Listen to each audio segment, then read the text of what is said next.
비켜. 이 새끼야. 부산발 서울행 KTX 특실 4호차. 정적을 깬 것은 거칠고 낮은 목소리였다. 주말 오후의 나른함 속에서 대부분의 승객들은 잠을 청하거나 노트북 화면에 집중하고 있었다. 하지만 3명의 남자가 복도를 막아선 순간 공기는 미묘하게 무거워졌다. 그들은 값싼 티가 나는 검은색 정장을 입고 있었지만 그들의 태도와 험악한 인상은 평범한 승객이 아님을 증명했다. 죄송합니다. 잠시만. 목소리의 주인은 창가 자리에 앉아있던 젊은 남자, 오진규 하사였다. 그는 25살의 국방정보본부 DIS 소속 신참 수사관이었지만 겉보기에는 어설픈 정장을 입은 초년생 영업사원처럼 보였다. 그의 무릎 위에는 낡은 서류 가방이 놓여 있었고 그는 본능적으로 가방을 끌어안았다. 뭐가 죄송해. 비키라고 했잖아. 귀가 처먹었나. 무리 중 리더로 보이는 남자가 오하사의 어깨를 거칠게 밀쳤다. 그는 광명 일대를 장악한 조직의 행동대장, 칼자국 김필성이었다. 그의 이름처럼 왼쪽 뺨에는 흉터가 길게 나 있었다. 김필성은 오하사의 무릎 위에 놓인 서류 가방을 노골적으로 쳐다보며 비웃었다. 이거 제 겁니다. 오진규 하사는 긴장으로 목소리가 갈라졌지만 자리를 지켰다. 그는 이 가방 안의 자료가 얼마나 중요한지 알고 있었다. 이것은 단순한 비리 증거가 아니었다. 광명시를 넘어 정계까지 뻗어 있는 거대한 범죄 네트워크의 핵심이었다. 네 거라고? 이 새끼가 지금 장난하나? 김필성은 더 이상 참지 않았다. 야, 끌고 나와! 2명의 조직원이 오하사의 양팔을 우악스럽게 잡아챘다. 승객들이 수군거리기 시작했다. 몇몇이 휴대폰을 꺼내려 했지만 조직원 중 하나가 날카롭게 소리쳤다. 뭘 봐, 다들 눈 안 깔아.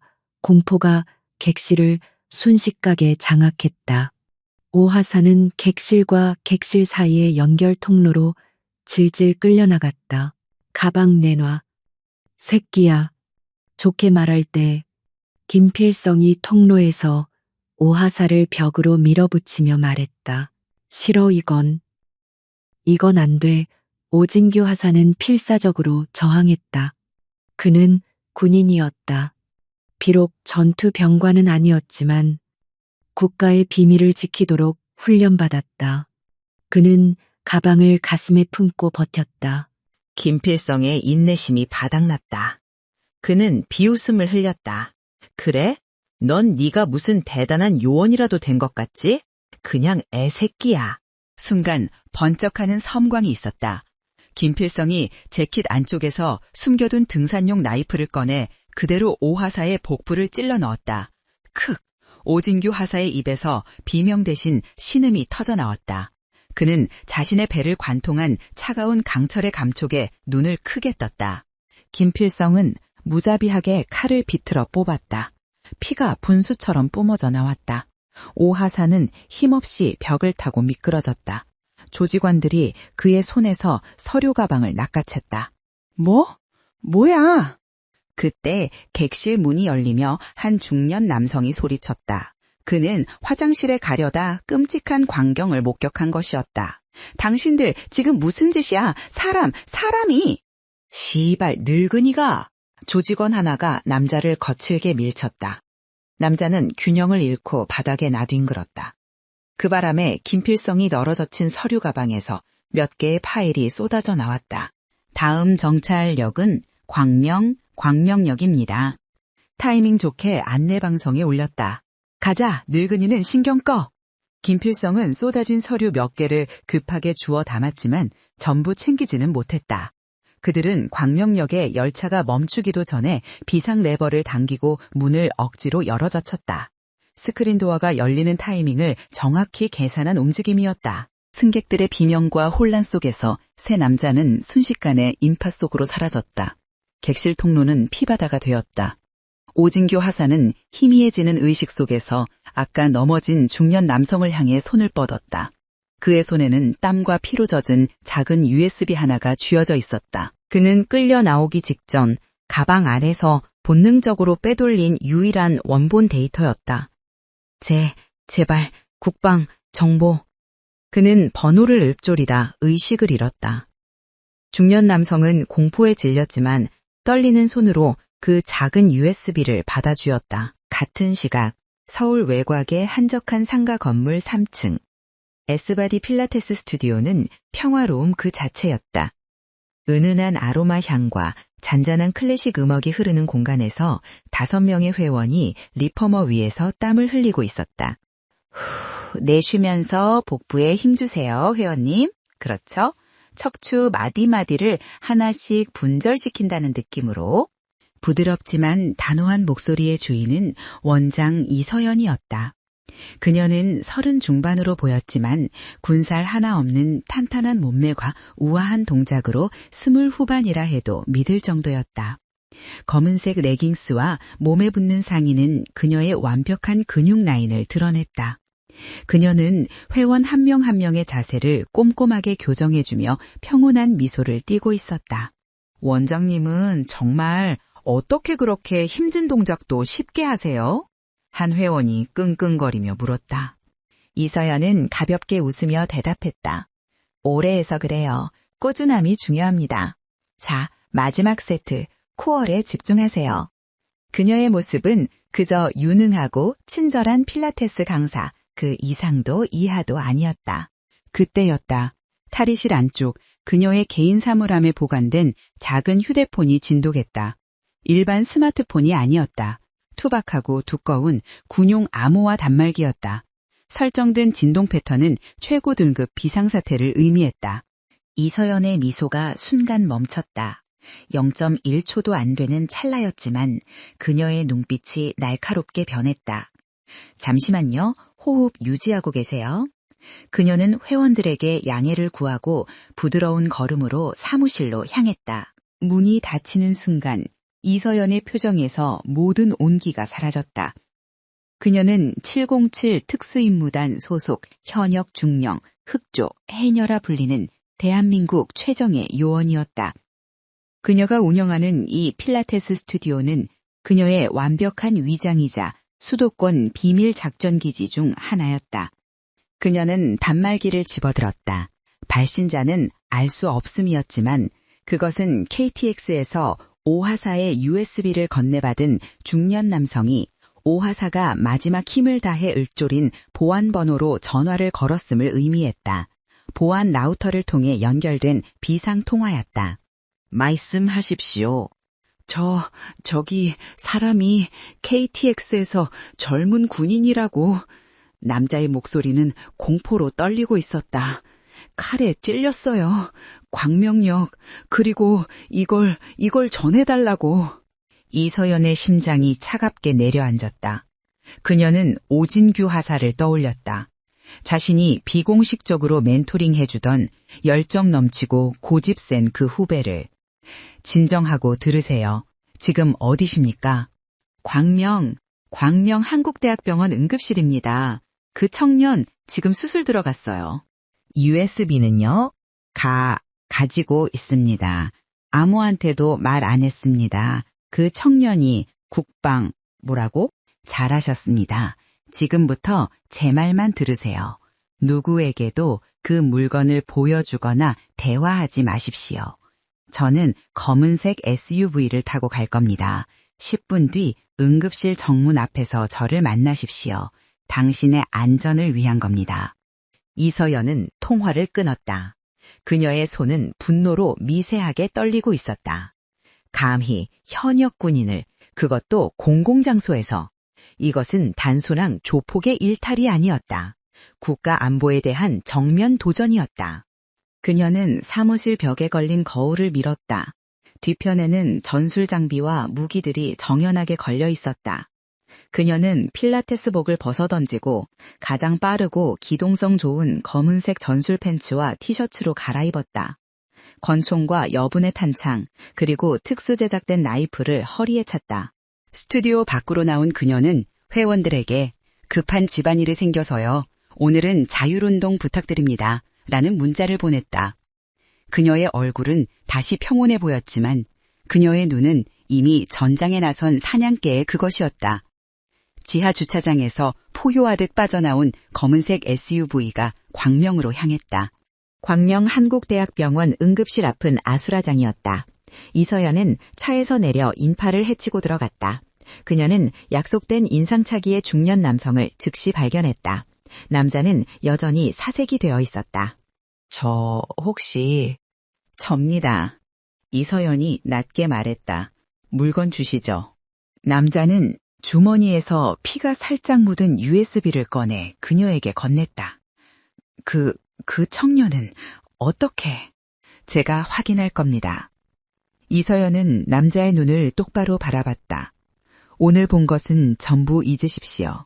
그게 선생님을 지키는 유일한 길입니다. 용기 내주셔서 감사합니다. 이제 집으로 가십시오. 절대 뒤돌아보지 마시고요. 남자는 황급히 고개를 끄덕이며 사라졌다. 이서연은 응급실 안으로 들어갔다. 수술실 앞 붉은 수술 중 램프가 켜져 있었다. 간호사에게 오진규 하사의 상태를 묻자 출혈이 너무 심합니다. 지금 최선을 다하고 있지만 마음의 준비를 하시는 게 라는 절망적인 대답이 돌아왔다. 이서연은 차가운 병원 복도벽에 등을 기댔다. 그녀는 손에 쥔 작은 USB를 내려다보았다. 후배의 피가 묻어있는 데이터. 그녀는 눈을 감았다. 오진규의 얼굴이 떠올랐다. 선배님, 제가 이번에 진짜 엄청난 걸 잡은 것 같습니다. 이 나라를 뒤집을 수도 있어요. 라며 흥분하던 모습. 그녀의 눈이 천천히 떠졌다.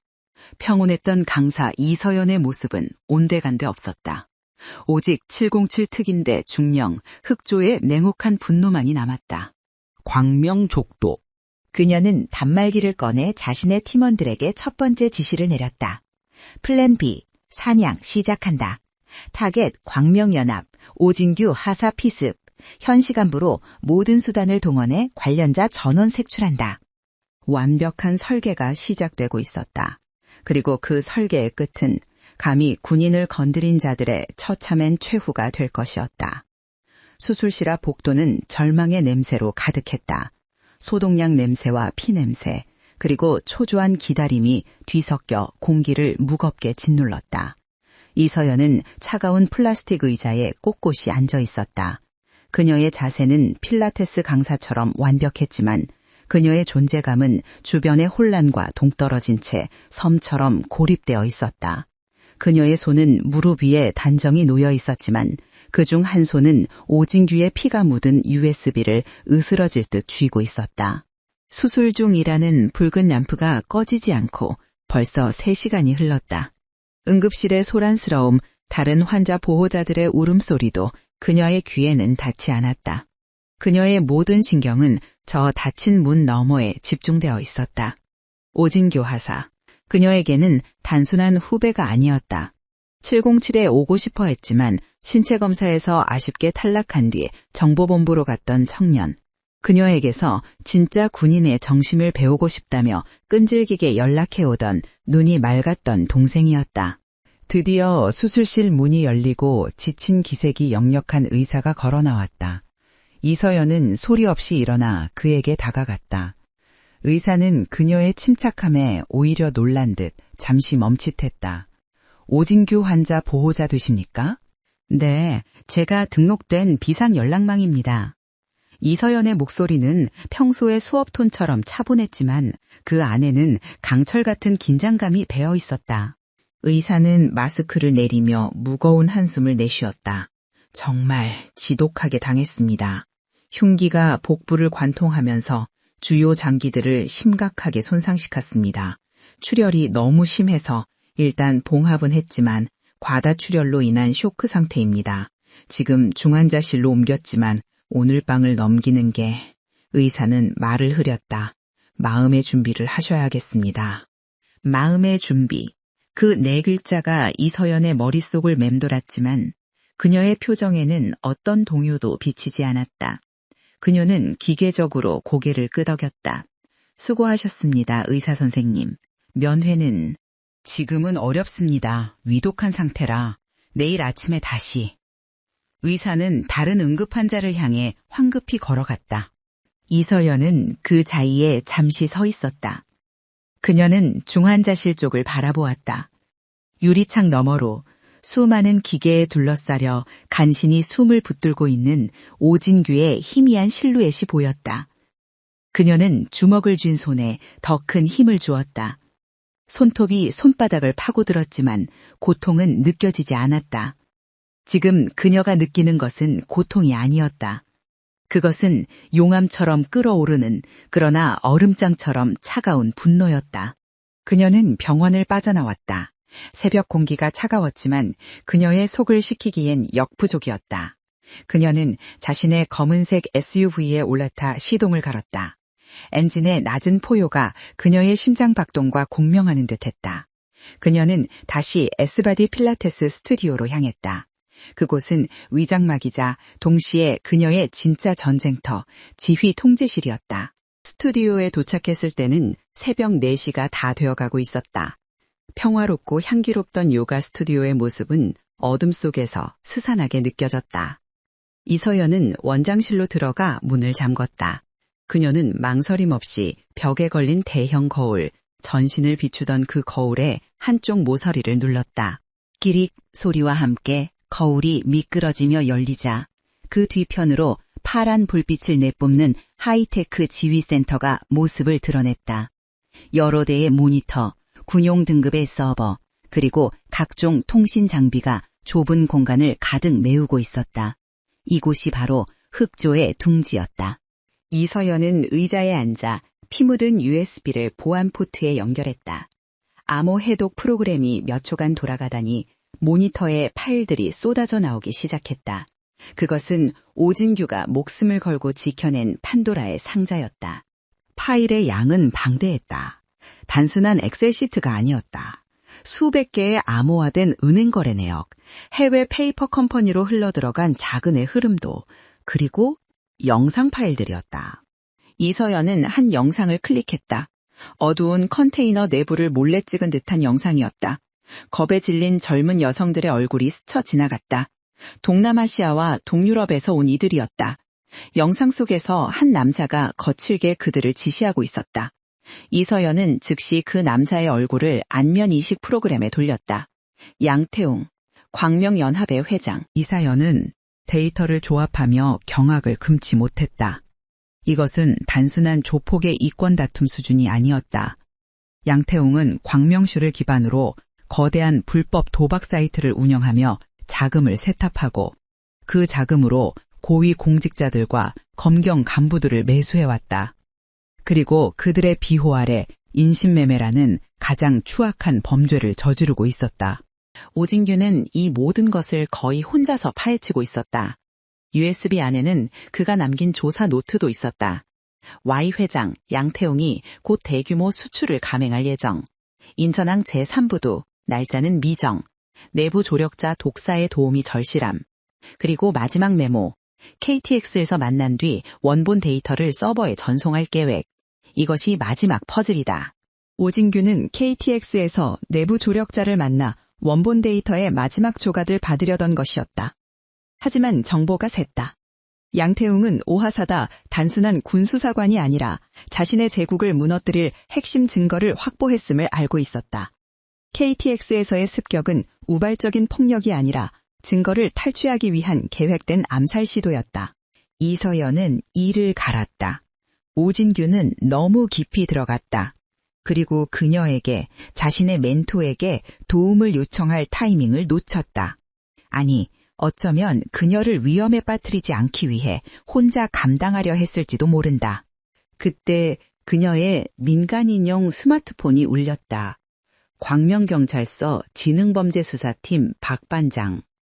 이서연은 잠시 숨을 고르고 지치고 걱정에 찬 필라테스 원장의 목소리로 전화를 받았다. 여보세요? 아, 이서연 씨 되시죠?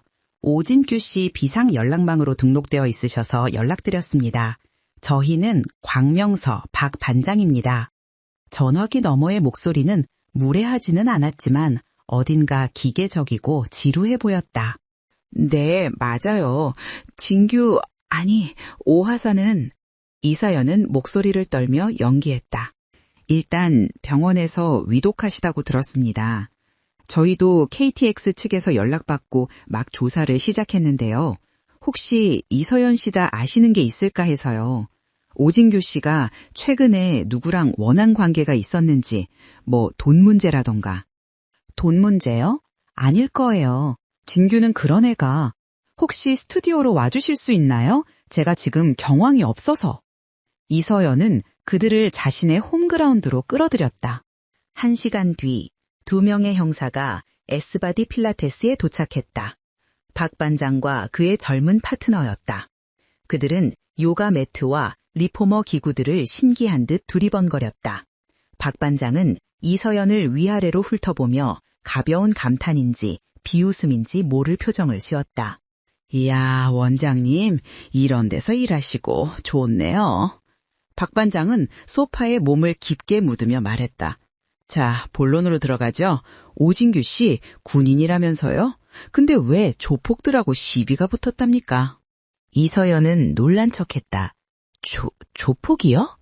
네, 우리가 CCTV 확인 좀 해보니까 KTX에서 내린 놈들, 그가 광명에서 유명한 놈들이에요. 김필성, 칼자국이라고 양태웅 회장 밑에 있는 놈이죠. 아무래도 오진규 씨가 저쪽 애들하고 돈 문제로 얽힌 것 같은데 도박 빚 같은 거 없었습니까? 박 반장은 신문하듯 물었다. 아니에요. 이서연은 단호하게 말했다. 진규는 절대 그런 애가 아니에요. 혹시 뭔가 잘못 알고? 박 반장은 그녀의 말을 잘랐다. 이서연 원장님, 그는 갑자기 부드러운 말투로 바꿨다. 원장님 같은 분은 이런 험한 세계 잘 모르시겠지만 원래 젊은 애들이 객기로 빚지고 그러다 험한 일 당하고 그럽니다. 이건 뭐 단순한 폭력 사건, 땅패들 싸움에 군인이 재수없게 낀 거죠. 저희도 양 회장 쪽 거들었다. 저희도 양 회장 쪽 건드리는 거 껄끄러워요. 그 양반 광명에서 힘이 좀 세야 말이죠. 그냥 오진규 씨가 운이 없었다고 생각하시는 게. 운이 없었다고요? 이서연의 목소리가 낮게 가라앉았다.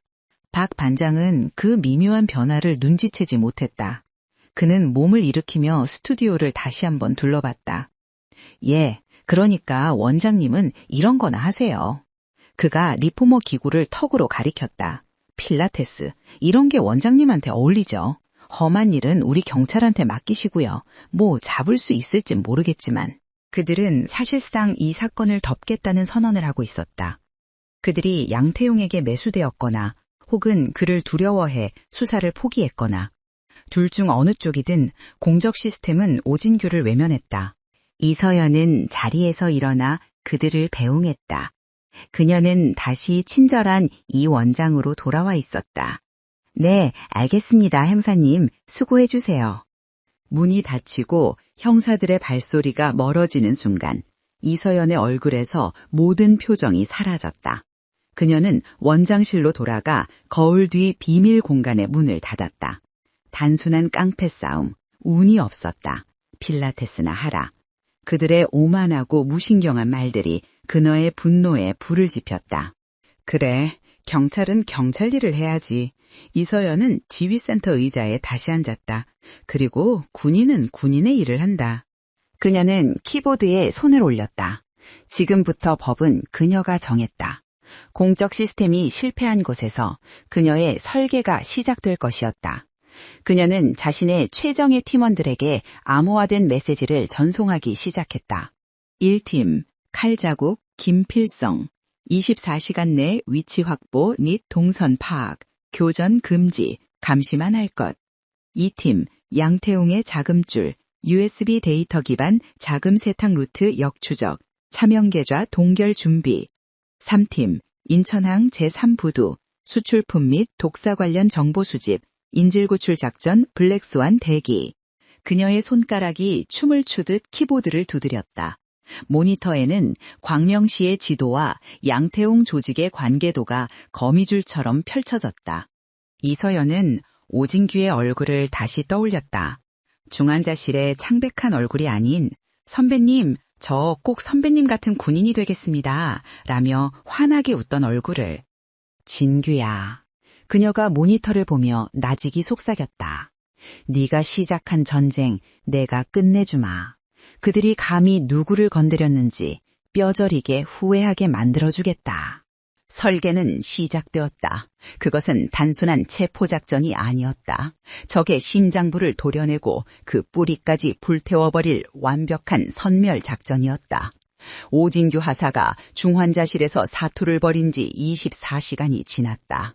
이서연은 그 시간 동안 단 한숨도 자지 않았다. 그녀의 비밀 벙커 모니터에는 광명시 전역의 CCTV 화면과 도청된 통신 내용이 쉴 새 없이 흘러가고 있었다. 그녀의 팀원들은 유령처럼 움직이며 양태용의 제국을 옥죄기 시작했다. 그리고 마침내 첫 번째 타겟이 레이더에 잡혔다. 타겟 확인, 칼자국 김필성. 현재 광명시 최대 유흥업소 임페리얼 클럽 VIP 룸에서 축하 파티 중. 뒷속에 꽂힌 초소형 이어피스에서 팀장의 보고가 나지막히 들려왔다. 이서연은 눈을 감았다. 축하 파티. 감히 후배의 배를 찌르고 그 피 묻은 돈으로 축하를 하고 있다. 이서연은 자리에서 일어났다. 평소 입던 필라테스복이 아닌 몸에 선이 드러나는 심플한 검은색 원피스를 집어들었다. 임페리얼 클럽은 양태용의 부와 권력을 상징하는 장소였다. 지독하게 시끄러운 EDM 음악이 건물을 뒤흔들었고 현란한 레이저 조명이 짙은 담배 연기 속을 어지럽게 갈랐다. 값비싼 양주 냄새와 저급한 향수 냄새가 뒤섞여 역겨운 아우라를 풍겼다. 이것은 양태웅의 사냥터였고 그 안의 모든 것은 그의 소유물이었다. 그리고 그 사냥터의 가장 깊숙한 곳, 방탄유리로 격리된 VIP 부스 안에서 김필성이 광란의 밤을 보내고 있었다. 그는 상석에 앉아 주변에 도열한 부하 조직원들과 술집 여종업원들에게 둘러싸여 있었다. 그의 뺨에 있는 흉터가 조명 아래 번들거렸다. 하하, 그래서 내가 말이야. 김필성이 고래고래 소리를 질렀다. 그는 이미 만취 상태였다.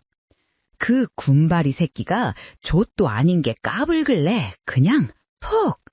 그는 허공에 칼을 찌르는 신용을 했다. 그 새끼 눈깔 봤어? 지가 무슨 대단한 요원이라도 되는 줄 알았나 봐. 부하들이 일제히 아첨하는 웃음을 터뜨렸다. 역시 형님입니다. 광명바닥은 형님이 접수하셨습니다.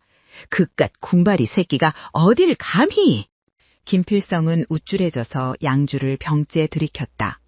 그는 KTX에서의 공적으로 양 회장에게 두둑한 포상금을 받았다. 그는 자신이 조직의 핵심 인물이 되었다는 사실에 취해 있었다. 그래, 이 바닥은 힘이야. 힘없는 새끼들은 그냥 떼지는 거야. 알았어? 바로 그때였다. 클럽의 육중한 정문이 열렸다. 시끄러운 음악 소리가 잠시 잦아드는가 싶더니 한 여자가 안으로 들어섰다. 이서연이었다. 그녀는 이 광란의 공간과 전혀 어울리지 않았다. 화려한 드레스나 진한 화장 대신 무릎까지 오는 단정한 검은색 원피스에 화장기 없는 맨얼굴, 그리고 굽낮은 플랫슈즈 차림이었다. 그녀는 술에 취한 것도 유흥을 즐기러 온 것도 아닌 마치 길을 잃은 사슴처럼 보였다. 입구를 지키던 떡대 같은 문지기들이 그녀를 막아섰다. 아가씨, 여긴 이런 데가 아닌데 잘못 찾아오셔. 이서연은 그들의 말을 가로막지 않았다. 그녀는 그저 고요한 눈으로 문지기를 바라봤다. 그녀의 눈빛에는 두려움이나 당황함이 전혀 없었다. 오히려 너무나도 평온해서 기묘한 위압감마저 느껴졌다. 문지기는 자기도 모르게 한 걸음 물러섰다. 저 회원 아니시면. 이서연은 그를 무시하고 클럽 안으로 걸어 들어갔다. 그녀의 등장은 즉각적인 주목을 끌었다. 음악 소리마저 그녀의 존재감에 묻히는 듯했다. 춤추던 사람들이 멈춰섰고 술을 따르던 손들이 허공에 멈췄다. 늑대물이 한가운데에 떨어진 고고한 한 마리의 흑조였다. VIP 부스에 있던 김필성도 그녀를 발견했다. 그의 술 취한 눈이 가늘어졌다. 뭐야, 저녀는? 그는 여종업원을 밀치고 자리에서 일어났다. 부하들도 일제히 그녀를 쳐다보며 저급한 휘파람을 불어댔다. 와, 물 좋다. 근데 좀 심심하게 생겼는데? 길 잃었나? 사장님 취향이 저런 거였어? 이서연은 그 모든 시선과 수근거림을 아랑곳하지 않았다. 그녀의 시선은 오직 한 곳, VIP 부스 안에 김필성에게 고정되어 있었다. 그녀는 마치 자석에 이끌리듯 맹수들의 소굴을 향해 망설임 없이 걸어갔다. 그녀의 귀에 꽂힌 이어피스에서는 팀원의 목소리가 흘러나왔다.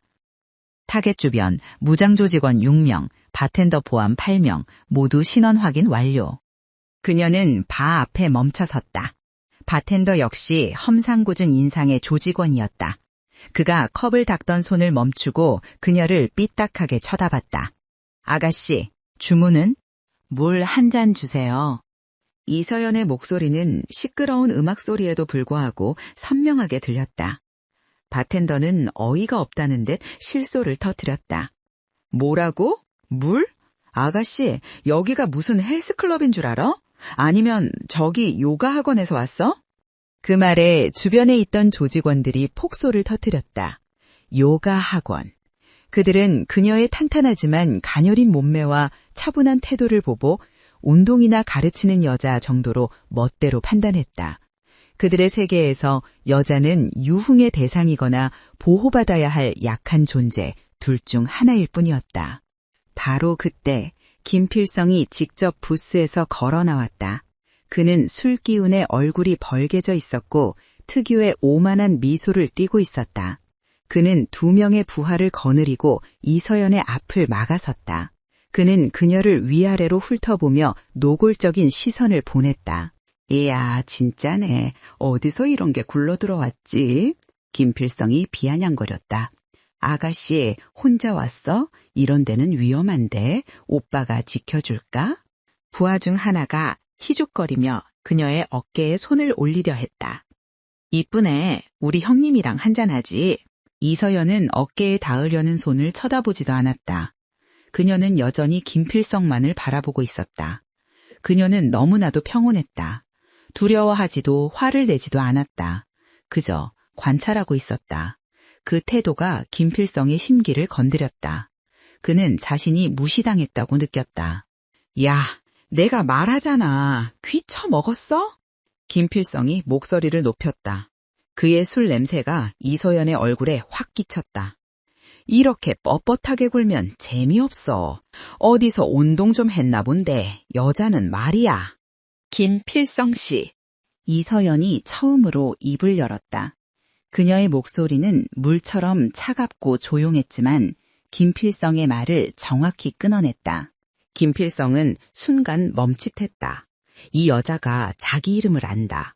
술기운이 살짝 가시는 듯했다. 뭐야 너? 이서연은 바텐더가 마지못해 따라준 물잔을 들어 한 모금 마셨다. 그리고는 잔을 내려놓고 의자에서 몸을 돌려 그와 정면으로 마주섰다. 그녀의 눈은 깊은 호수처럼 고요했지만 그 바닥에는 맹렬한 불길이 타오르고 있었다. KTX에서 물건을 떨어뜨리셨더군요. 한마디였다. 그 한마디에 클럽의 모든 소음이 멈췄다. 김필성의 얼굴에서 웃음기가 완전히 사라졌다. 그의 뺨에 있는 흉터가 경련하듯 꿈틀거렸다.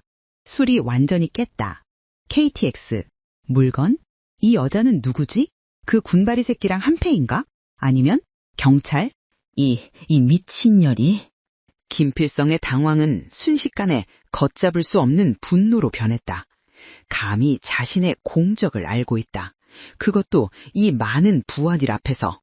그는 이 여자가 자신을 모욕했다고, 자신의 영역을 침범했다고 판단했다. 그는 생각할 겨를도 없이 본능적으로 움직였다. 네가 뭘 한다고 짓거려? 죽고 싶어? 김필성의 거대한 손이 번개처럼 날아왔다. 그는 이서연의 멱살을 잡는 대신 가장 모욕적인 방식을 택했다. 그녀의 길고 검은 머리채를 한 움큼 움켜쥐었다. 그리고는 그대로 뒤로 거칠게 잡아당겼다. 아! 비명은 이서연의 입에서 나온 것이 아니었다. 주변에서 지켜보던 여종업원 중 하나가 저도 모르게 내지른 소리였다. 이서연은 머리채가 잡힌 채 고개가 뒤로 젖혀졌다. 그녀의 가녀린 목선이 조명 아래 무방비하게 드러났다. 김필성은 승리감에 도취해 그녀를 내려다보며 으르렁거렸다. 이제 좀 말이 통하겠네, 응? 이년아. 네가 누군지 몰라도 넌 지금... 그의 말은 끝나지 못했다. 김필성의 거대한 손이 이서연의 머리채를 움켜쥔 바로 그 0.1초의 순간 클럽 안의 모든 공기가 얼어붙었다. 김필성은 승리감에 도취된 비웃음을 지었다. 이 가냘픈 여자가 고통에 일그러져 비명을 지르거나 무릎을 꿇고 애원할 것이라 예상했다. 그것이 그가 아는 세상의 법칙이었고 힘의 논리였다. 하지만 이서연은 비명을 지르지 않았다. 그녀의 목이 뒤로 꺾이며 고통이 밀려왔지만 그녀의 눈은 단 한순간도 흔들리지 않았다. 오히려 그 찰나의 순간 그녀의 동공이 맹수처럼 가늘어졌다. 김필성이 자신의 승리를 만끽하기도 전에 그녀의 몸이 움직였다. 그녀는 머리채를 잡아당기는 힘에 저항하지 않았다. 오히려 그 힘을 역이용했다. 그녀는 김필성의 거친 소나기를 축으로 삼아 찰나의 순간에 몸을 회전시켰다. 김필성이 그녀를 뒤로 당기는 힘과 그녀가 앞으로 파고드는 힘이 충돌했다. 김필성의 중심이 순간 무너졌다. 뭐? 그것이 김필성이 내뱉은 마지막 말이 될 뻔했다. 이서연은 그의 품 안으로 파고드는 동시에 용수철처럼 몸을 일으켰다. 그녀의 팔꿈치가 치명적인 각도로 접혔다. 퍽! 둔탁한 소리가 음악을 뚫었다. 그녀의 팔꿈치가 정확하게 김필성의 명치를 가격했다. 크! 헉! 김필성의 폐에서 모든 공기가 빠져나갔다. 숨이 막힌 고통에 머리채를 잡았던 손의 힘이 본능적으로 풀렸다. 바로 그 순간이었다. 이서연의 손이 풀려난 김필성의 손목을 낚아챘다. 그녀의 손가락은 가늘었지만 그 악력은 강철 클리치와 같았다. 그녀는 김필성의 손목을 잡고 자신의 몸을 축으로 다시 한번 회전했다. 그것은 필라테스나 요가에서 볼 수 있는 유려한 동작이었지만 그 목적은 파괴였다. 우두득. 클럽의 소음 속에서도 유난히 선명하게 뼈와 인대가 어긋나는 끔찍한 소리가 울려 퍼졌다. 아! 김필성의 입에서 짐승 같은 비명이 터져 나왔다. 그의 오른손은 부자연스러운 각도로 꺾여 있었다. 707 특임대에서 가르치는 CQC, 근접 전투술의 가장 기본적인 관절기였다. 최소한의 힘으로 상대의 전투력을 완벽하게 무력화시키는 기술. 이 모든 일이 3초 만에 일어났다. 부스에서 이 광경을 지켜보던 2명의 조직원이 그제야 정신을 차렸다. 전현이! 형님! 그들은 분노에 차서 이서연에게 달려들었다. 한 명은 곁에 있던 테이블에 두꺼운 양주병을 집어들었고 다른 한 명은 주먹을 쥐고 정면으로 돌진했다. 양주병을 든 놈이 먼저 이서연의 머리를 향해 병을 내리쳤다. 그는 그녀가 꺾인 손목을 쥔 김필성에게 붙어 있어 피하지 못할 것이라 생각했다. 하지만 이서연은 김필성을 놓아주지 않았다. 오히려 그녀는 고통으로 몸부림치는 김필성을 방패 삼아 자신의 앞으로 당겼다. 양주병을 든 조직원은 당황했다. 그의 눈앞에는 이서연이 아니라 고통으로 일그러진 자기 형님의 얼굴이 있었다. 그는 차마 병을 내리치지 못하고 주춤했다. 이서연은 그 0.5초의 망설임을 놓치지 않았다. 그녀는 김필성의 몸을 밀쳐내며 앞으로 전진했다. 그녀의 손이 번개처럼 날아갔다. 그녀는 조직원의 손에 들린 양주병을 빼앗지 않았다. 오히려 병을 쥔 그의 손목을 잡아 그 힘을 그대로 이용해 바텐더의 턱을 가격하게 만들었다. 쾅! 조직원은 자신의 의지와 상관없이 동료의 턱을 양주병으로 가격한 셈이 되었다. 바텐더가 낮아빠지는 동시에 이서연은 병을 든 조직원의 팔을 안쪽으로 꺾었다. 그리고는 그의 어깨를 잡아채며 몸을 낮췄다. 유도에서 말하는 업어치기와 유사했지만 훨씬 더 치명적이었다. 조직원은 자신의 무게와 이서연의 힘에 이기지 못하고 육중한 몸이 공중에 떴다가 그대로 대리석 바닥에 매다 꽂혔다. 쿵 하는 소리와 함께 그는 의식을 잃었다. 이제 남은 것은 한 명, 주먹을 쥐고 달려들던 마지막 조직원이었다. 그는 이 말도 안 되는 광경에 잠시 얼어붙었다.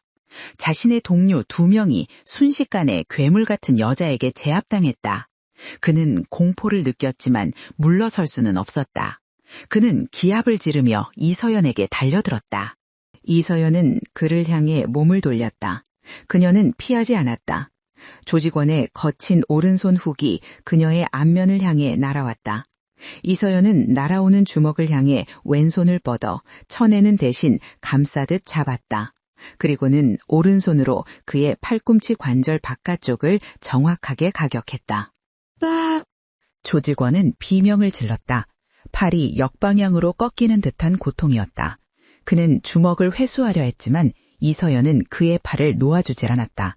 그녀는 그의 팔을 잡은 채 그대로 끌어당기며 자신의 무릎으로 그의 복부를 찔러 넣었다. 그리고 마지막으로 그의 팔을 뒤로 꺾어 바닥에 엎드리게 만들었다. 그의 팔은 등 뒤에서 꺾인 채 완전히 제압당했다. 총 시간 15초. 시끄럽던 EDM 음악이 갑자기 멈춘 듯 바 주변은 절대적인 정적에 휩싸였다. 김필성은 부러진 손목을 붙잡고 바닥에서 신음하고 있었고 다른 2명은 바닥에 쓰러져 미동도 하지 않았다. 이서연은 그들 한가운데에 서 있었다. 머리가 조금 헝클어졌을 뿐 그녀는 숨소리 하나 거칠어지지 않았다. 그녀는 마치 격렬한 필라테스 동작을 방금 끝낸 강사처럼 차분하게 헝클어진 머리카락을 귀 뒤로 넘겼다. 그리고는 자신이 주문했던 물잔을 들어 남은 물을 마셨다. 클럽의 모든 시선이 그녀에게 고정되었다. 떡대 같은 보안 요원들, 다른 VIP룸의 조폭들, 심지어 겁에 질린 여종업원들까지. 그들은 방금 자신들의 눈앞에서 벌어진 일을 믿을 수 없었다.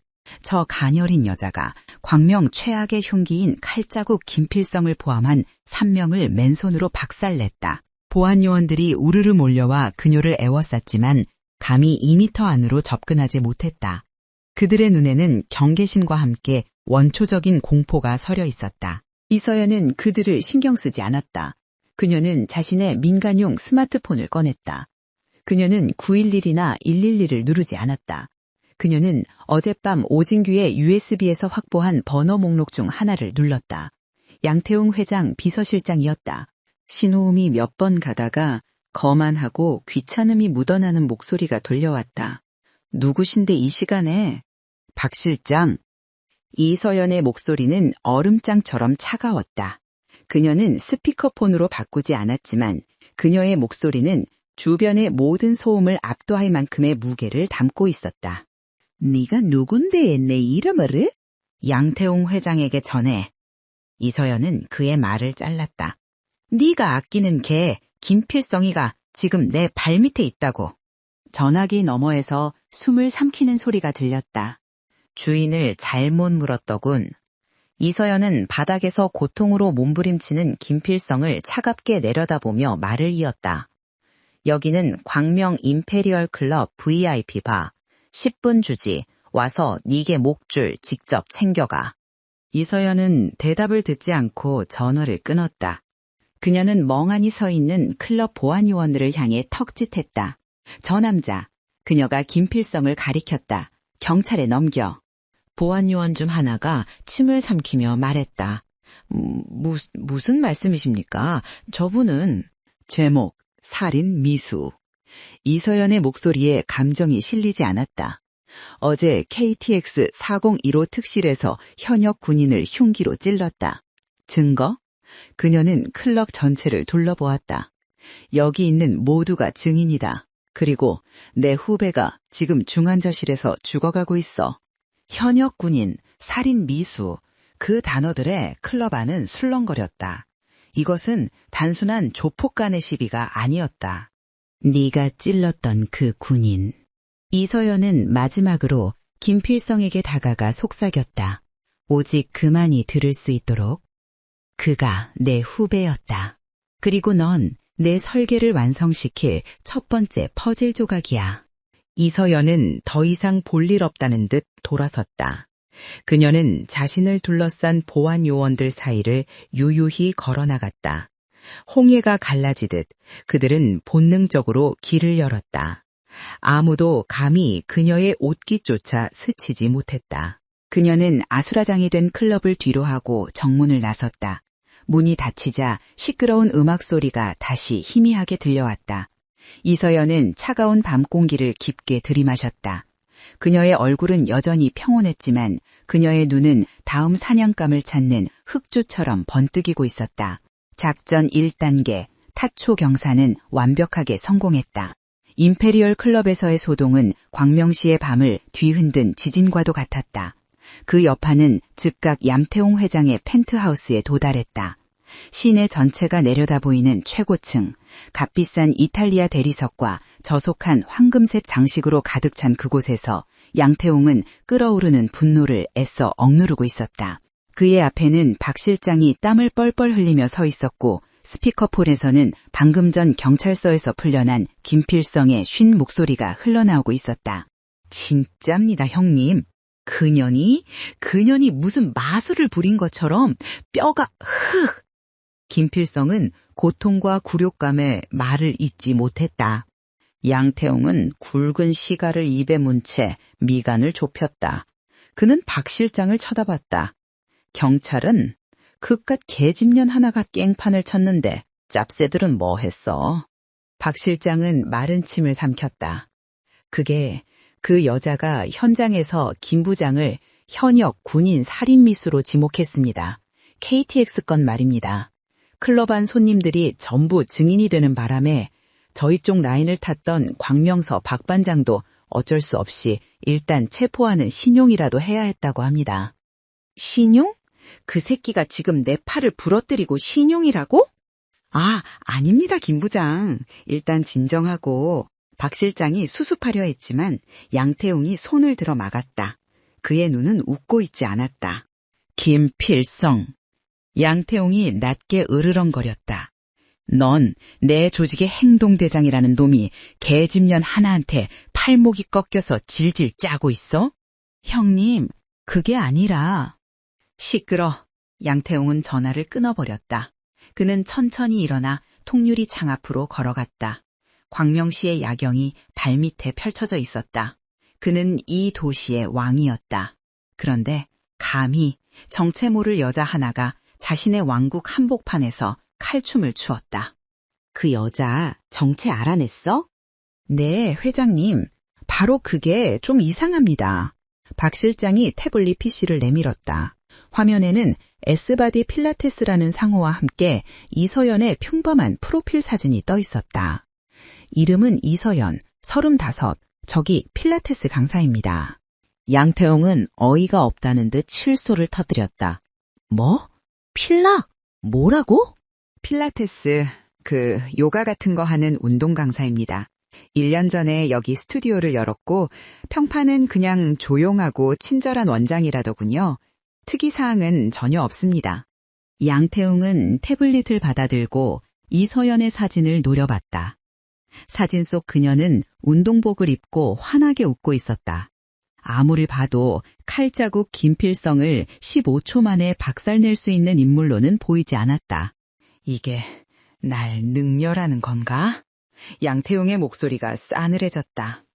김필성 그놈이 술에 취해서 운 좋게 당했거나 아니면 이 개집년 뒤에 누가 있다는 거겠지. 어떻게 할까요, 회장님?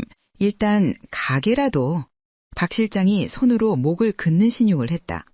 아니, 섣불리 움직이지 마. 양태홍은 의외로 신중했다. 이건 함정일 수도 있어. 조용히 확인해. 그는 자신의 직속 정리팀에게 전화를 걸었다. 그들은 김필성 같은 조폭이 아니었다. 돈으로 고용된 전직 특수부대 출신들로 구성된 전문 해결사들이었다. 내일 아침 그 필라테스 가게에 가봐. 쥐새끼 한 마리까지 샅샅이 뒤져. 그리고 그 여자 직접 만나보고 급을 판단해. 다음 날 아침 S바디 필라테스 스튜디오에는 다시 평화가 찾아왔다. 은은한 아로마 향과 잔잔한 음악이 흘렀고 이서연은 어젯밤의 살길을 완벽하게 감춘 채 상냥한 이 원장의 모습으로 돌아와 있었다. 그녀는 회원들의 자세를 교정해주며 부드럽게 미소 짓고 있었다. 호흡 뱉으시고요. 혜진님, 어깨 긴장 푸세요. 그렇죠. 복부에만 집중. 그때 스튜디오 문이 열리고 검은색 정장을 입은 두 남자가 들어섰다. 그들은 김필성의 부하들처럼 험악하거나 문신을 길어내지 않았다. 오히려 너무나도 단정하고 예의 바른 마치 대기업 임원 같은 모습이었다. 하지만 그들의 날카로운 눈은 들어오는 순간부터 스튜디오 내부와 이서연 그리고 회원들을 샅샅이 훑고 있었다. 어머, 상담 오셨어요? 지금 수업 중이라. 이서연이 약간 당황한 듯한 그러나 친절한 목소리로 그들에게 다가갔다. 아닙니다, 원장님. 키가 큰 남자가 부드러운 중저음으로 말했다. 저희는 이 건물 안전진단 문제로 나왔습니다. 잠시 내부만 좀 둘러봐도 되겠습니까? 아, 네, 그러세요. 이서연은 순순히 물러섰다. 두 남자는 스튜디오를 천천히 둘러봤다. 그들의 시선은 리포머 기구의 스프링, 캐딜락의 프레임을 훑었다. 그러면서 수업 중인 회원들을 유심히 관찰했다. 회원들은 모두 여자였고 땀을 뻘뻘 흘리며 이서연의 구령에 맞춰 힘겹게 동작을 따라하고 있었다. 저 회원님, 그렇게 갑자기 일어나시면 허리 다쳐요. 이서연이 한 회원에게 달려가 자세를 바로잡아 주었다. 배에 힘 꽉 주시고 천천히. 그렇죠. 그 회원은 이서연의 707부대 소속 위장요원 박하사였다. 그녀는 일부러 어설프고 뻣뻣한 동작으로 초보 회원 연기를 완벽하게 소화하고 있었다. 두 남자는 서로 눈빛을 교환했다. 그들의 눈에 비친 것은 그저 평범한 필라테스 스튜디오의 일상이었다. 그들은 마지막으로 이서연에게 다가왔다. 이서연 원장님 되시죠? 네, 그런데 무슨 일? 어젯밤에 광명에서 큰일이 있었다던데 혹시 들으셨습니까? 남자가 무심한 척 질문을 던졌다. 이서연의 얼굴에 즉각적인 두려움과 불안감이 스쳐 지나갔다. 그녀는 자기도 모르게 한 걸음 물러섰다. 저는 혹시 무슨 일 있나요? 이 근처 치안이 안 좋은가 해서. 남자는 그녀의 반응을 유심히 살폈다. 완벽한 일반인의 반응이었다. 공포에 질렸지만 애써 태어난 척하려는 모습. 아닙니다. 별일 아닙니다. 남자는 정중하게 고개를 숙였다. 바쁘신데 실례했습니다. 안전진단은 문제 없는 것 같군요. 그들은 들어올 때와 마찬가지로 조용히 스튜디오를 나갔다. 문이 닫히자 이서연은 잠시 심호흡을 했다. 그녀의 귀에 꽂힌 이어키스에서 박하사의 목소리가 들려왔다. 중령님, 방금 나간 놈들 둘 다 전직 UDT 출신입니다. 양태웅의 정리팀이 맞습니다. 수고했어. 계속 수업 진행해. 이서연은 아무 일 없었다는 듯 다시 회원들에게 돌아갔다. 그 시각 양태웅은 펜트하우스에서 정리팀의 보고를 받고 있었다. 결론은? 그냥 필라테스 강사입니다, 회장님. 엄청나게 유연하고 몸 관리가 잘 되어 있긴 합니다만 그게 다입니다. 스튜디오에도 특이점은 없었고 회원들도 전부 평범한 동네 주민들입니다. 어젯밤 일은 김필성이 술에 취해 방심했다? 양태용이 말을 가로쳤다. 그럴 가능성이 높아 보입니다. 아마추어라도 운이 좋으면 프로를 잡을 때가 있으니까요. 김필성이 워낙 방심하고 덤볐을 겁니다. 양태용은 시가를 비벼껐다. 그래, 온이라고 치자. 그의 입가에 비열한 미소가 걸렸다. 필라테스 강사. 그 단어가 그의 오만함을 다시 부채질했다. 그는 여전히 그 여제가 거슬렸지만 이제 그녀는 위협이 아니라 모욕의 대상이 되었다. 잘 됐네. 운동하는 여자라 몸매는 좋겠구먼. 양태용이 저속한 농담을 던졌다. 바로 그때 그의 다른 휴대폰이 울렸다. 그가 매수해둔 광명서 박 반장이었다. 회장님, 일 났습니다. 그 KTX에서 찔린 놈 오진규라고 그 새끼가 그냥 군바리가 아니었습니다. 국방정보본부 DIS 수사관이었습니다. 양태웅의 미소가 순식간에 사라졌다. 뭐?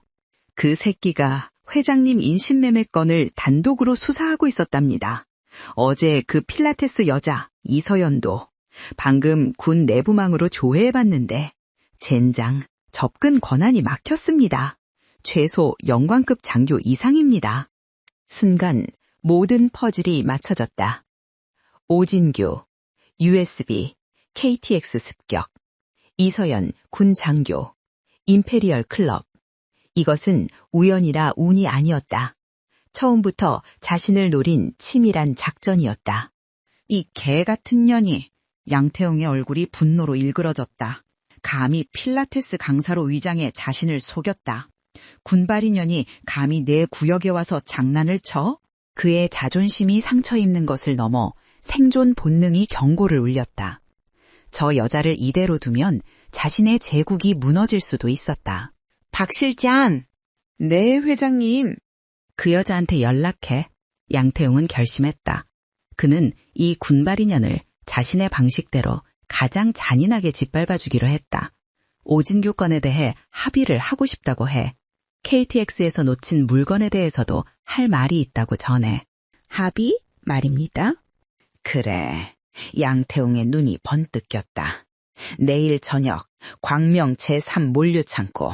거기로 혼자 오라고 해.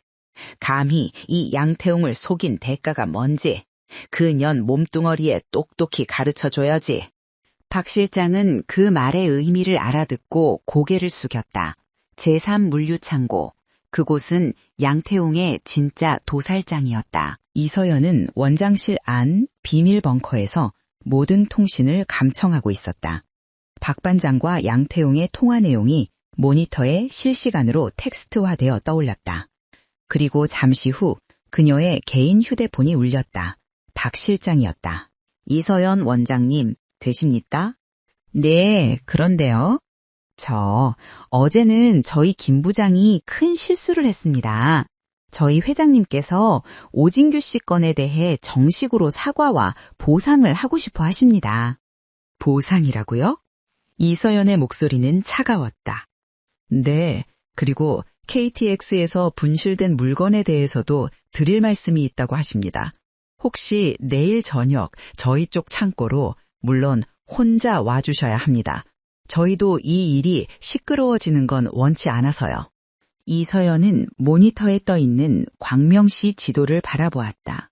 제3 물류창고. 그곳은 오진규의 USB에서 인신매매 최종 집결지로 표시된 곳이었다. 그녀의 입가에 차가운 미소가 어렸다. 그녀는 자신의 팀원들을 향해 이어피스로 말했다. 예상대로군. 저기 스스로 무덤을 봤어. 그녀는 박 실장에게 대답했다. 알겠습니다. 주소와 시간 문자로 보내주시죠. 전화를 끄는 이서연은 자리에서 일어났다. 그녀의 팀원 중 하나가 걱정스러운 듯 물었다. 중령님, 명백한 함정입니다. 저희가 먼저 치는 게... 아니, 이서연은 단호했다. 이건 함정이 아니야. 초대장이지. 그녀는 벽에 걸린 전술조끼를 집어들었다. 그가 날 초대한 게 아니야. 그가 날 초대하도록 설계한 거지. 그녀의 눈은 이미 사자의 속을 그 중심부를 향하고 있었다. 광명 제3 물류창고. 이곳은 한때 활발했던 산업지구의 흉물처럼 버려진 곳이었다. 서류상으로는 폐업한 물류회사 소유였지만 어둠이 내리면 이곳은 양태웅의 진짜 왕국, 그의 추악한 범죄들이 계획되고 실행되는 도살장으로 변모했다. 창고에서는 오래된 기름 냄새와 곰팡이 냄새, 그리고 그보다 더 역겨운 묻힌 공포의 냄새가 났다. 약속된 시간, 이서연의 검은색 SUV가 창고 입구에 멈춰섰다. 그녀는 차에서 내렸다.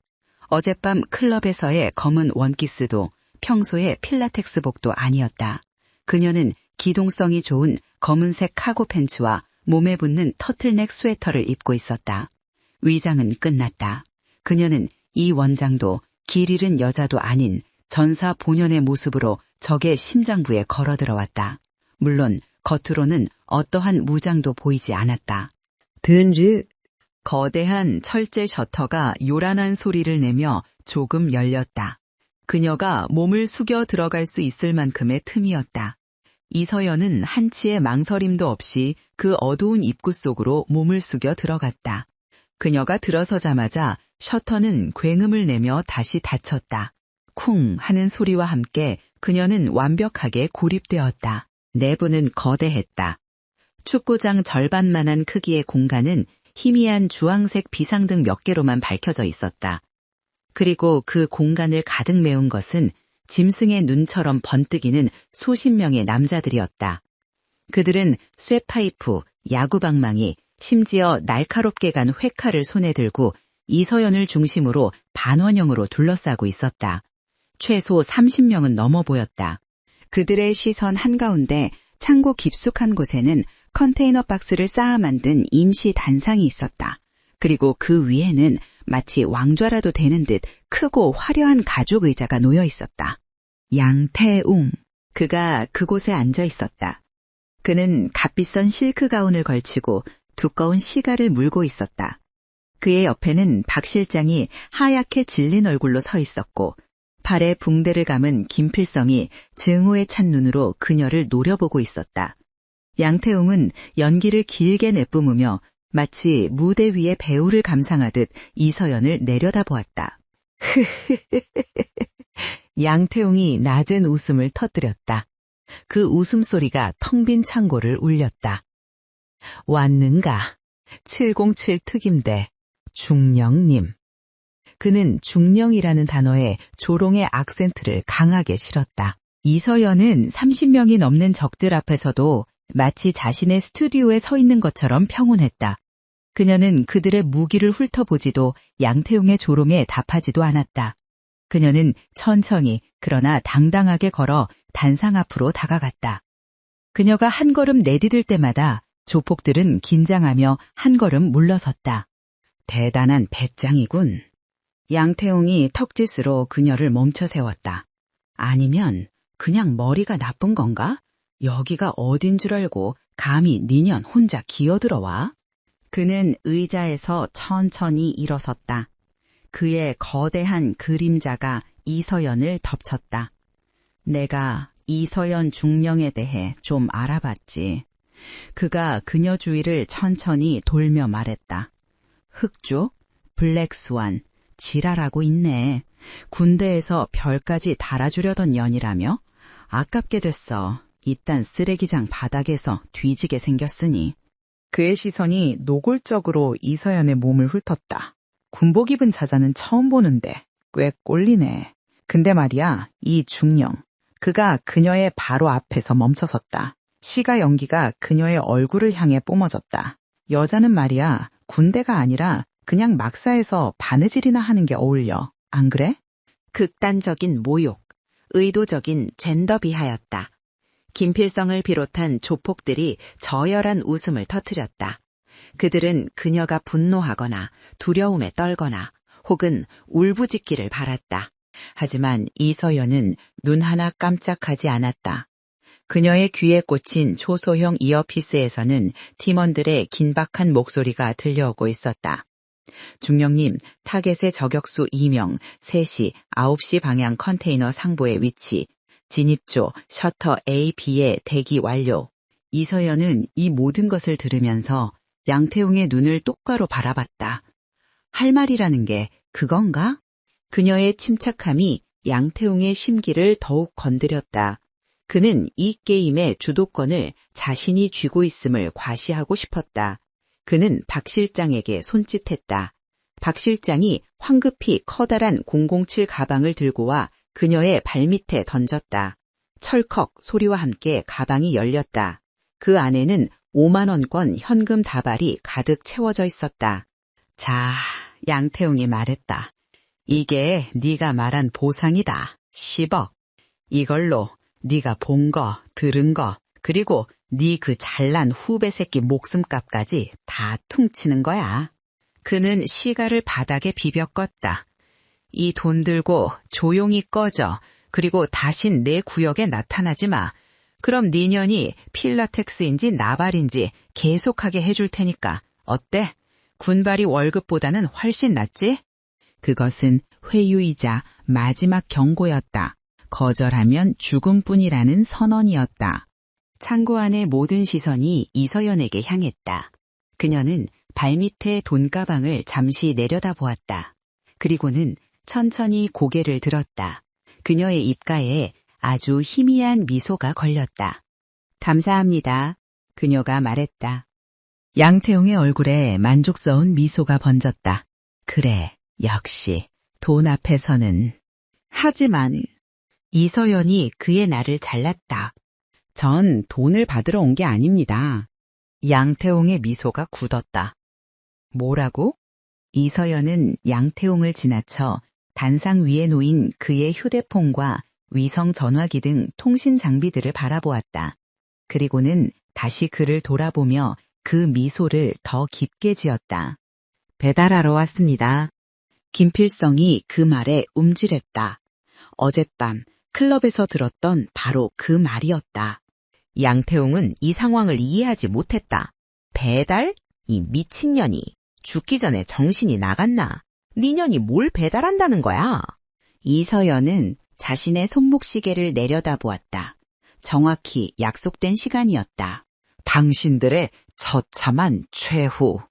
뭐? 이 개. 양태웅이 손을 들어 부하들에게 죽여라는 사인을 보내려던 바로 그 순간. 이서연의 손이 자신의 허리춤에 있던 작은 송신기를 눌렀다. 클릭하는 소리는 들리지 않았다. 그 대신 펑! 과지! 창고 전체가 암전되었다. 희미하게 켜져 있던 비상등, 양태용의 단상을 비추던 조명, 심지어 출구의 유도등까지. 창고의 모든 전원이 동시에 차단되었다. 그것은 단순한 정전이 아니었다. 이서연의 팀이 창고의 주 전력선을 물리적으로 폭파시킨 것이었다. 1초 전까지 30명의 맹수들이 득실거리던 창고는 이제 빛 한 줄기 없는 절대적인 어둠의 무덤으로 변했다. 뭐야? 불 켜 새끼들아. 아, 씨발 안 보여. 조폭들의 당황한 고함 소리가 사방에서 터져 나왔다. 그들은 서로 부딪히고 넘어지고 욕설을 내뱉었다. 그들이 손에 쥔 것은 라이터나 휴대폰이 아닌 흉기뿐이었다. 빛이 사라진 순간 30명의 늑대들은 그저 겁에 질린 30마리의 양떼가 되었다. 양태홍도 당황했다. 박 실장, 비상전원 뭐해?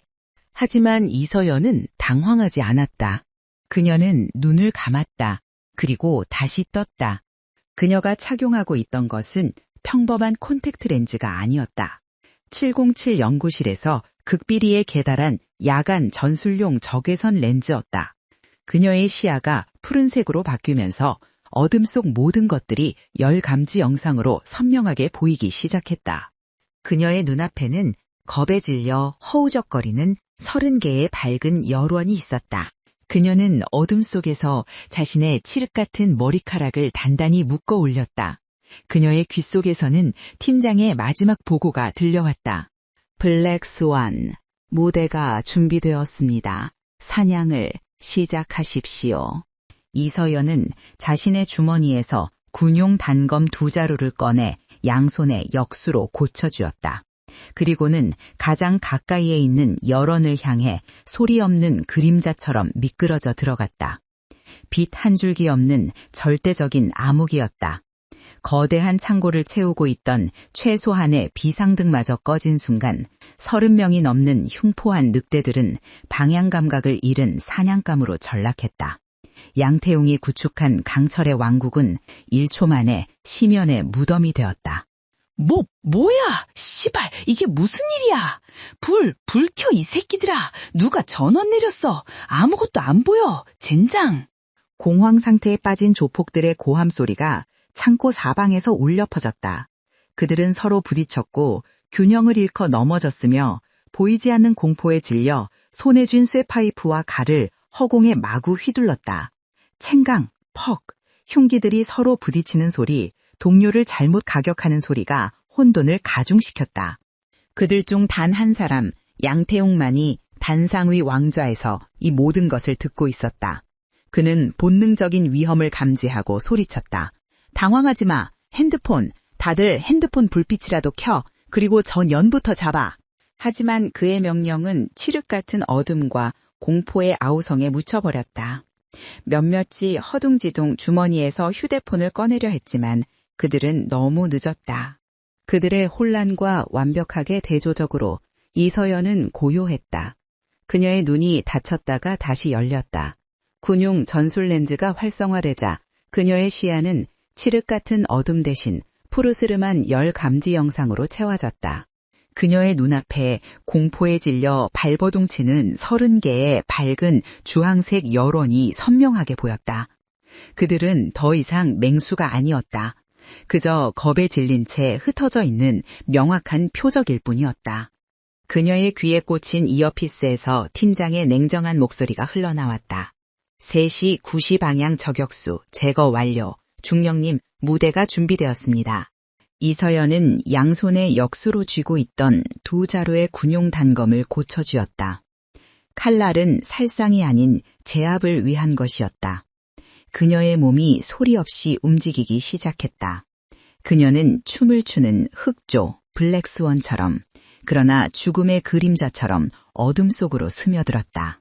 그녀의 첫 번째 표적은 가장 가까이에서 쇠파이프를 미친 듯이 휘두르던 2명의 조직원이었다. 그들은 서로 등을 맞대고 있었지만 이서연은 그들의 사각지대 바로 뒤에서 접근했다. 누구야? 한 명이 등 뒤에 기척을 느꼈지만 이미 늦었다. 이서연은 몸을 낮게 깔며 미끄러지듯 들어갔다. 그녀의 왼손에 쥔 단검 손잡이가 한 놈의 오금 무릎 뒤쪽을 강타했다. 퍽! 뼈가 울리는 소리와 함께 남자가 비명을 지르며 무너졌다. 동시에 그녀의 오른손 단검이 다른 놈의 팔꿈치 관절을 정확히 찔렀다. 날이 아닌 칼등으로 가격한 것이었지만 707의 힘이 실린 타격은 뼈에 실금을 가게 하기에 충분했다. 끄악! 아! 2개의 비명이 동시에 터졌지만 이서연은 그들의 입이 완전히 열리기 전에 이미 그곳에 없었다. 그녀는 다음 표적을 향해 움직였다. 그녀의 움직임에는 한치의 망설임도 낭비되는 동작도 없었다.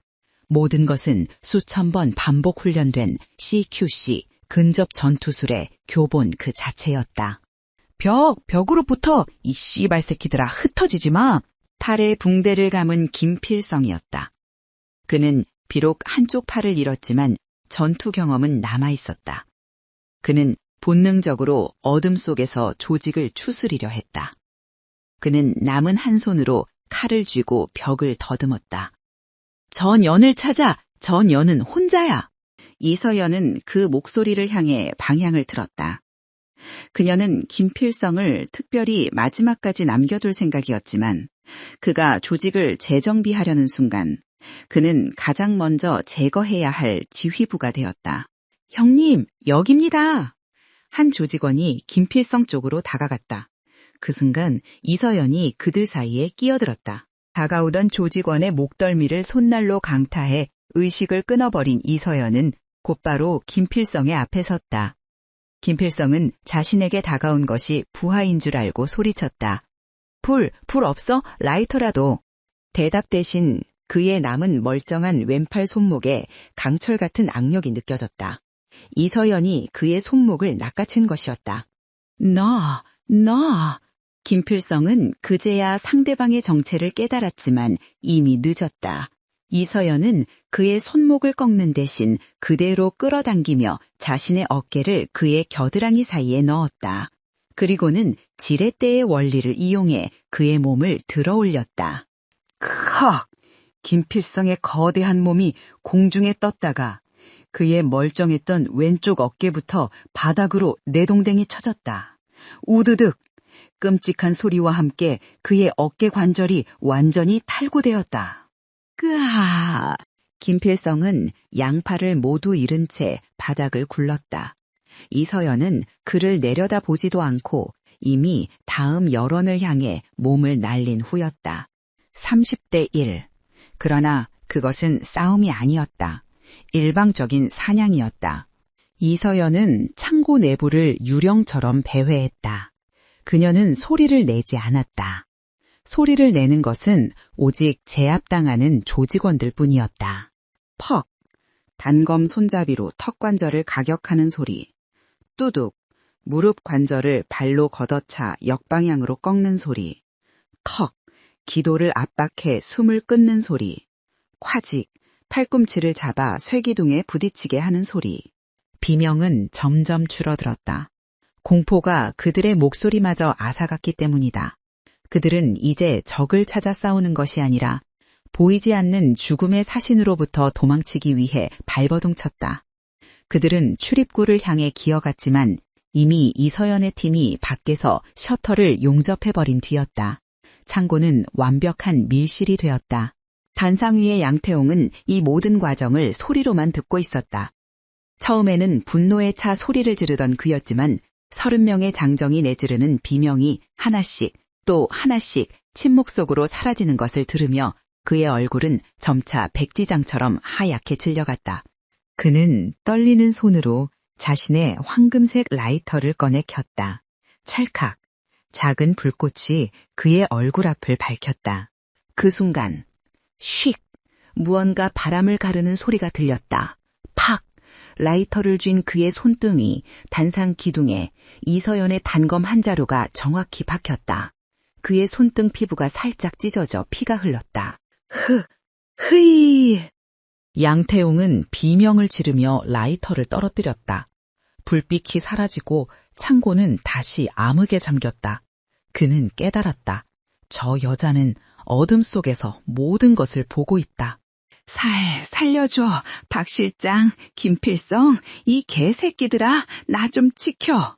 그는 왕자에서 내려와 컨테이너 뒤로 기어들어가 숨었다. 도시의 왕이었던 그의 마지막 자존심이 무너지는 순간이었다. 3분. 정확히 3분이 흘렀다. 이서연의 이어피스에서 작은 신호음이 울렸다. 그녀는 창고의 정중앙에 섰다. 그녀의 열 감지 시야에 더 이상 서 있는 여론은 없었다. 30명이 넘는 조직원 전원이 바닥에 쓰러져 신음하거나 의식을 잃은 채 무력화되어 있었다. 이서연은 귀에 대고 나지막히 말했다. 조명, 켜. 쾅! 창고의 모든 조명이 일제히 켜졌다. 수술실 조명처럼 밝은 백색의 메인 라이트가 창고 내부를 대낮처럼 밝혔다. 그리고 광경이 드러났다. 그것은 지옥도였다. 하지만 피가 낭자한 지옥이 아니었다. 그것은 굴욕의 지옥이었다. 30명이 넘는 거구의 조폭들이 마치 태풍에 쓰러진 허수아비들처럼 창고 바닥 전체에 널브러져 있었다. 모두 살아있었다. 하지만 누구도 일어설 수 없었다. 어떤 자는 팔이 부자연스러운 각도로 꺾여 있었고 어떤 자는 무릎이 탈구되어 고통에 찬 신음을 내뱉고 있었다. 김필성은 양팔이 축 늘어진 채 거품을 물고 기절해 있었다. 그 참혹한 무대의 정중앙에 이서연이 서 있었다. 그녀는 어둠 속에 들어가기 전과 똑같은 모습이었다. 검은색 터틀넥에는 먼지 하나 묻어있지 않았고 그녀의 호흡은 방금 가벼운 스트레칭을 마친 것처럼 평온했다. 그녀는 두 번째 단검을 회수하며 컨테이너 단상을 향해 천천히 걸어갔다. 컨테이너 뒤에 숨어있던 양태웅이 이 광경을 목격했다. 3분, 단 3분 만에 자신의 최정예 조직원 30명이 저 여자 하나에게 괴멸당했다. 이것은 인간의 영역이 아니었다. 오지 마! 이 괴물 같은 년! 양태웅의 오만함은 완벽한 공포로 대체되었다. 그는 비틀거리며 일어섰다. 그의 이성이 마비되었고 최훈의 바락만이 남았다. 그는 실크 가운 속에 숨겨두었던 리볼버 권총을 꺼내들었다. 죽어버려, 이 개 같은 년아! 그는 떨리는 손으로 이서연을 향해 방화쇠를 당기려 했다. 탕! 총성이 울렸다. 하지만 총알은 이서연을 향하지 않았다. 이서연은 양태웅이 총을 꺼내는 것을 보자마자 그가 조준하기도 전에 이미 단상을 향해 달려들고 있었다. 그녀는 인간의 반응 속도를 초월한 움직임으로 계단을 2칸씩 뛰어올랐다. 양태용의 눈이 공포로 커졌다. 그가 2번째 방아쇠에 손가락을 걸기도 전에 이서연이 그의 바로 앞에 도달했다. 내 놈은! 이서연의 손이 총을 쥔 그의 손목을 낚아챘다. 감히! 그녀는 그의 손목을 비틀었다. 우두둑! 뼈가 으스러지는 소리와 함께 양태용의 입에서 비명이 터져나왔다. 리볼버가 땡그랑 소리를 내며 바닥으로 떨어졌다. 군인을 건드렸까. 이서연은 총을 잃고 비명을 지르는 양태용의 멱살을 잡아챘다. 그리고는 그녀의 차가운 눈으로 완전히 무너져 내린 도시의 왕을 내려다보았다. 모든 것이 그녀의 완벽한 설계대로 끝나가고 있었다. 양태용의 비명이 텅 빈 창고를 가득 메웠다. 뼈가 으스러진 손목의 고통보다 더한 것은 눈앞에 이 여자가 풍기는 압도적인 공포였다. 30명이 넘는 부하들이 3분 만에 전멸당했다. 자신의 마지막 보루였던 권총마저 속수무책으로 빼앗겼다. 그는 자신이 쌓아 올린 왕국, 그 한복판의 왕좌에서 괴물에게 멱살을 잡힌 채 끌어내려졌다. 내년 대체 정체가 뭐야? 양태용은 고통과 공포로 눈물, 콧물조차 흘리며 물었다. 그는 이 상황을 도저히 이해할 수 없었다. 이서연은 멱살을 잡았던 손을 놓고 그를 단상의 쇠 난간에 거칠게 밀어붙였다. 쿵 하는 소리와 함께 양태용의 등이 부딪혔다. 내 정체? 이서연이 그의 귀에 대고 얼음장처럼 차가운 목소리로 속삭였다. 그녀의 목소리는 조용했지만 창고 안에 쓰러져 신음하는 30명의 고통소리를 모두 덮어버릴 만큼의 무게를 지니고 있었다. 넌 내가 겨우 707의 중령 나부랭이인 줄 알았나? 이서연의 눈이 맹렬하게 빛났다. 그것은 단순히 한 부대의 지휘관이 사적인 복수를 하는 눈빛이 아니었다. 그것은 국가의 율법 그 자체를 집행하는 자의 냉혹한 시선이었다. 네가 KTX에서 찌른 오진규 하사는 국방정보본부 소속 수사관이었다. 그녀가 한 걸음 뒤로 물러서며 완전히 무너진 양태용을 내려다보았다.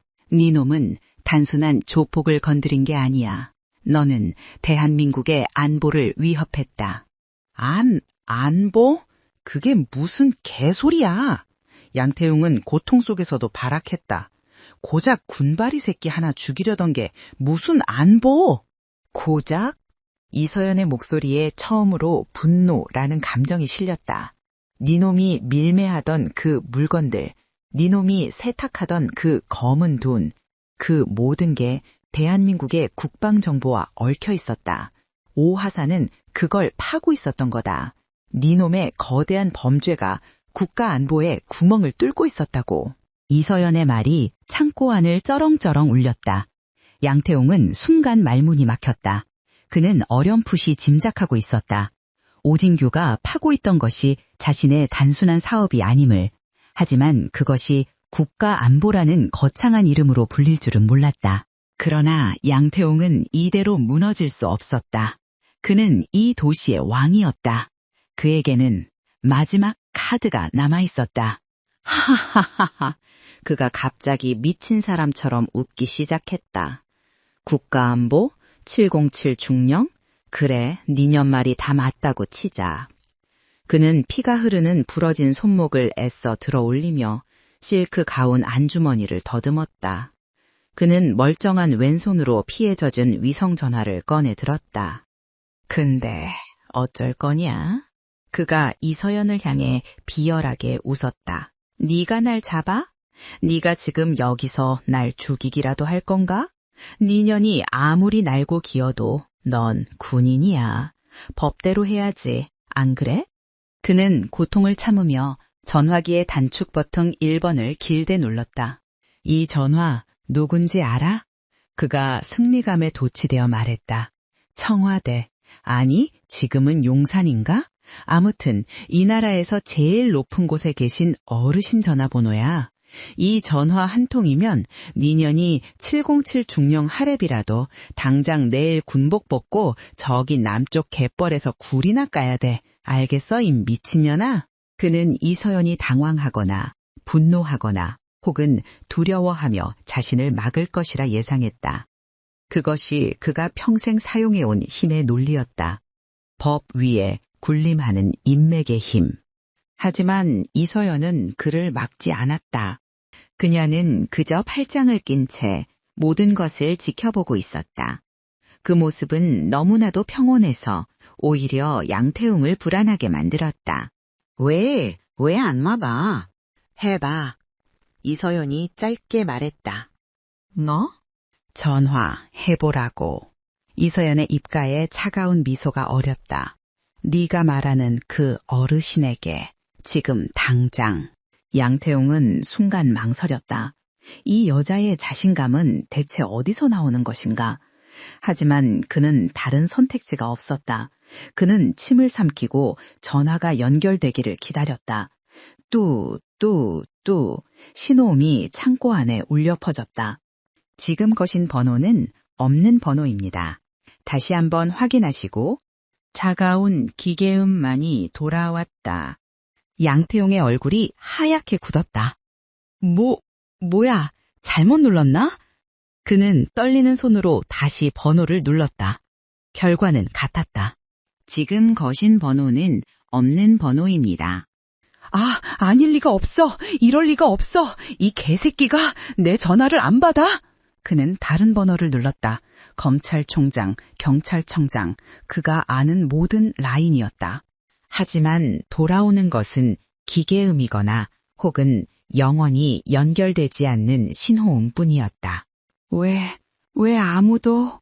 양태용의 손에서 위성전화가 힘없이 떨어졌다. 그의 마지막 동아줄, 그가 평생 믿어왔던 권력이라는 이름의 거미줄이 끊어져 버린 것이었다. 아직도 모르겠나? 이서연이 그에게 다가갔다. 그녀는 바닥에 떨어진 양태용의 위성전화를 발로 툭 찼다. 그게 내 설계의 두 번째 단계였으니까. 양태용은 멍하니 그늘을 올려다보았다. 설계? 그래. 이서연은 창고에 널브러진 30명의 부하들을 턱짓으로 가리켰다. 네 놈이 이 쓰레기장에 부하들을 모으고 나를 유인할 함정을 파며 즐거워하고 있을 때 그녀의 목소리가 창고 전체를 장악했다. 나의 1팀은 네가 KTX에서 놓쳤던 USB, 그 원본 데이터를 들고 대검찰청 감찰부를 찾아갔다. 양태웅의 눈이 공포로 커졌다. 그 데이터 안에는 네가 방금 전화하려던 그 어르신들, 검찰, 경찰, 네가 뇌물로 엮어놓은 모든 놈들의 명단과 증거가 들어있었지. 이서연은 어젯밤 오진규의 USB를 복구한 직후 가장 유용하지만 가장 확실한 카드를 던졌던 것이다. 그녀는 자신의 군 지위를 걸고 대검찰청 내부에 유일하게 남아있던 살아있는 라인을 통해 최고 2층에 직접 보고를 올렸다. 지금 이 시각, 이서연이 자신의 손목시계를 확인했다. 서울 전역에서 네가 믿었던 그 어르신들이 긴급 체포되고 있을 거다. 그들의 모든 통신은 이미 차단됐고 네가 전화한 번호가 없는 번호인 이유지. 거짓말이야. 니년 따위가 군발 인연이 어떻게? 그리고 이서연은 그의 말을 무시했다. 네가 여기 창고 불을 끄고 나를 기다릴 때 나의 이 팀은 오진규 하사가 확보한 자금 세탁 루트를 통해 너의 모든 차명 계좌와 해외 페이퍼 컴퍼니의 자산을 동결시켰다. 넌 10분 만에 알거지가 된 거야, 양태웅. 안드레, 내 돈. 마지막으로 이서연의 목소리가 가장 차갑게 가라앉았다. 나의 3팀은 지금 이 시간 인천항 제3부도. 그녀는 양태웅의 눈을 똑바로 꿰뚫어 보았다. 네놈이 수출품이라고 불렀던, 네놈이 마지막까지 팔아넘기려 했던 그 인신매매 피해자들을 구출하고 있다. 양태웅은 더 이상 소리 지르지 못했다. 그는 숨쉬는 법조차 잊어버린 듯 하는 소리만 내뱉었다. 그는 깨달았다. 자신이 이 여자와 게임을 하고 있다고 생각했을 때 이 여자는 이미 전쟁을 끝내고 있었다는 것을. 자신이 파놓은 함정은 사실 이 여자가 설계한 거대한 무대의 마지막 장소일 뿐이었다. 그는 이 여자와 싸운 것이 아니었다. 그는 이 여자의 완벽한 설계 위에서 놀아났을 뿐이다. 넌 대체... 그때였다. 쿠루루루룽. 창고를 닫고 있던 거대한 철제 셔터가 천천히 열리기 시작했다. 양태홍은 본능적으로 셔터 쪽을 바라보았다. 그의 마지막 남은 희망, 혹시 자신의 부하들이 뒤늦게 도착한 것일까? 하지만 셔터가 완전히 열리고 그 너머에서 쏟아져 들어온 것은 어둠이 아니었다. 수십 개의 눈부신 파란색 경광등 불빛이었다. 그리고 그 불빛 자패는 군복이 아니었다. 방탄복을 입은 707 요원들도 아니었다. 대검찰청 중앙수사부, 광역수사대 마약 조직범죄수사팀, 방탄 헬멧과 방패, 기관단총으로 무장한 수십 명의 검찰 수사관들과 경찰 특공대 스와트가 마치 로마 군단처럼 정연하게 창고 안으로 밀려 들어왔다. 그들의 맨 앞에는 날카로운 눈매를 한 중년의 부장검사가 서 있었다. 그는 이 지옥 같은 광경, 쓰러진 30명의 조폭들, 그리고 한가운데에 서 있는 이서연, 그리고 단상 위에서 무너져 내린 양태홍을 번갈아 보았다. 부장검사는 이서연을 향해 걸어왔다. 그는 그녀의 군계급을 아는 듯 가볍게 목례를 했다. 이서연 중령님, 수고 많으셨습니다. 아닙니다. 이서연이 답했다. 현행범입니다. 검사는 고개를 끄덕이고 양태홍을 향해 돌아섰다. 그는 차가운 목소리로 수사관들에게 명령했다. 광명연합조직회장 양태홍, 인신매매, 불법 자금 세탁, 살인 교사 및 국가안보 위반 혐의로 지금 이 순간부로 긴급 체포한다. 체포해! 수사관들이 함성처럼 외치며 단상 위로 쇄도했다. 양태웅은 아무런 저항도 하지 못했다. 그는 넋이 나간 사람처럼 설계, 완벽한 설계라는 말만 중얼거리며 수갑이 채워졌다. 이서연은 그 모습을 차갑게 지켜보았다. 오진규 하사의 피로 시작된 전쟁. 그녀의 완벽한 설계는 마침내 적의 심장부에서 법의 이름으로 완성되고 있었다. 차가운 금속의 감촉이 양태용의 손목을 감쌌다. 철컥. 그가 평생 남의 손목에 채웠던 수갑이 이제는 그의 부러진 손목 위로 모욕처럼 채워졌다. 그는 더 이상 이 도시의 왕이 아니었다. 그는 단상 위에서 끌어내려진 번호가 매겨질 범주자일 뿐이었다. 눈부신 백색 조명 아래 창고 안의 지옥도가 선명하게 드러났다. 방금 전까지 이서연이라는 단 한 명의 유령에게 사냥당한 30여 명의 조직관들은 이제 막 밀려들어온 검찰 수사관들과 경찰 특공대에 의해 짐짝처럼 처리되고 있었다. 움직이지 마! 움직이면 쏜다! 전부 손 머리 위로 올려! 아니, 그냥 엎드려! 이미 전의를 상실하고 바닥에서 신음하던 그들에게는 과한 위협이었지만 공권력의 절차는 무자비하게 진행되었다. 플라스틱 케이블 타이가 그들의 손목을 결박했고 부상자들은 응급처치도 받기 전에 일단 포박부터 당했다. 이서연이 망가뜨린 관절들은 법의 심칸대에서도 그들의 고통을 연장시켰다. 양태용은 이 모든 것을 멍하니 지켜봤다.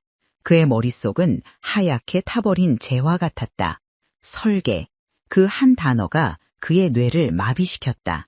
그가 이 여자를 필라테스 강사로 얕잡아보고 함정을 파던 그 순간 이 여자는 자신을 포함한 이 거대한 범죄 제국 전체를 무너뜨릴 거대한 설계도를 그리고 있었던 것이다. 돈이 사라졌다.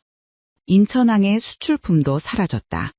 그리고 그가 평생 믿었던 법 위에 군림하던 어르신들도 사라졌다. 그는 완벽하게 고립되었다.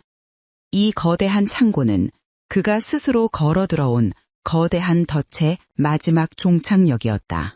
양태용 씨, 그를 체포한 부장검사가 차가운 목소리로 말했다.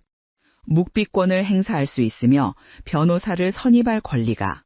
시끄러워. 양태웅이 쉰 목소리로 중얼거렸다. 그는 검사를 보지 않았다. 그의 불타는 눈은 오직 한 사람, 자신을 무너뜨린 저 여자 이서연에게 고정되어 있었다. 내년이 날. 그의 눈에는 경멸이나 분노를 넘어선 원초적인 공포와 이해할 수 없다는 경악이 뒤섞여 있었다. 그는 아직도 자신이 왜 졌는지, 어떻게 졌는지 실감하지 못했다. 이서연은 그 시선을 피하지 않았다. 그녀는 검찰 수사관들에게 둘러싸인 양태웅을 향해 천천히 걸어갔다. 그녀의 움직임에 부장검사가 잠시 망설였지만 그녀의 계급장과 이 상황을 만들어낸 그녀의 능력에 경의를 표하며 조용히 길을 터주었다. 이서연은 수갑을 찬 양태웅의 바로 앞에 멈춰섰다. 그녀의 손에는 작은 군용 태블릿 PC가 들려 있었다.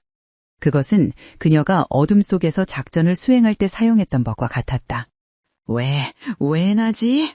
양태웅이 짐승처럼 으르렁거렸다. 그래, 내가 그 군바리 새끼를 찌르라고 시켰어.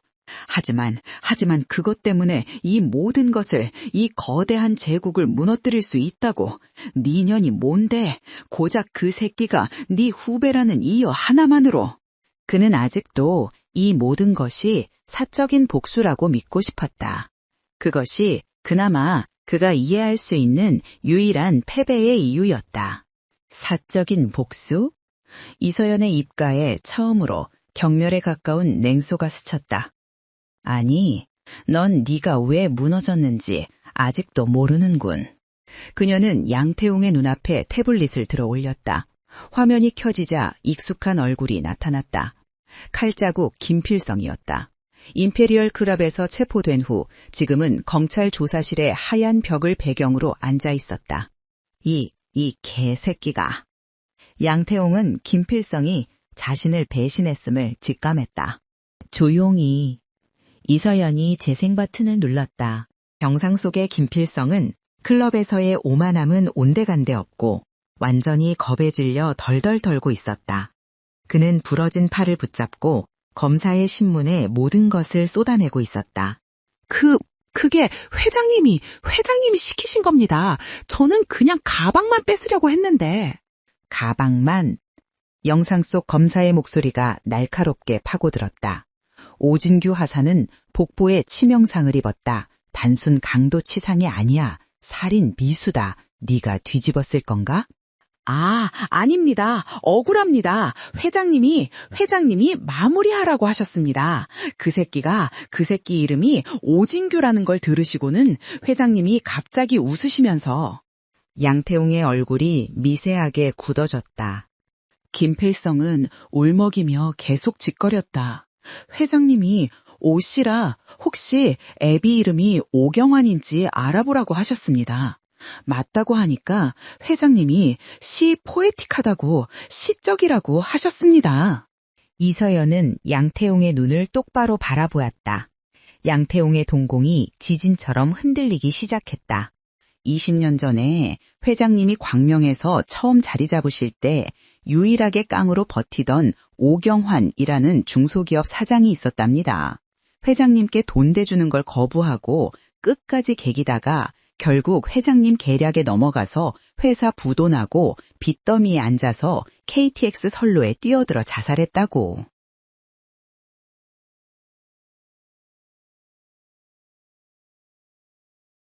회장님이 그 오경환의 아들이 20년 만에 군복 입고 자기 앞에 나타났다고. KTX에서 죽은 애비처럼 그 아들놈도 KTX에서 피나 흘리며 뒤지는 게 시적인 정의라고. 그래서 저한테 그냥 찌르지 말고 확실하게 끝내라고. 영상이 거기서 멈췄다. 이서연은 태블릿을 내렸다. 창고 안은 잠시 정적이 흘렀다. 부장검사조차도 이 끔찍한 악연과 잔인함에 할 말을 잃었다. 양태웅은 숨을 쉬지 못했다. 그의 몸이 사시나무처럼 떨렸다. 그는 이서연이 이 사실을 알고 있을 줄은 상상도 하지 못했다. 넌 이서연이 입을 열었다. 그녀의 목소리는 분노를 넘어 깊은 무의 심연처럼 차가웠다. 넌 USB 때문에 망한 게 아니야. 그녀는 수갑을 찬 양태용의 멱살을 잡고 그를 끌어당겼다. 그녀의 눈이 그의 눈동자 속 공포를 꿰뚫었다. 넌 너의 그 추악한 오만함과 잔인함 때문에 망한 거다. 양태웅의 정신이 무너져 내렸다. 그는 깨달았다. 자신이 저지른 수많은 범죄가 아니라 20년 전에 그 사소하고 잔인했던 복수가 20년 뒤에 흑조라는 이름의 재앙이 되어 돌아왔다는 것을. 그는 이서연에게 잡힌 것이 아니었다. 그는 자신의 과거, 자신이 경멸하고 짓밟았던 한 남자의 아들, 그 오진규라는 이름의 망령에게 잡힌 것이었다. 그리고 그 망령이 이 괴물을 불러냈다. 네가 대체. 그는 더 이상 년이라는 말도 붙이지 못했다. 왜? 이서연이 물었다. 왜 필라테스 강사인 척 위장했냐고? 왜 처음부터 너희를 쓸어부리지 않았냐고?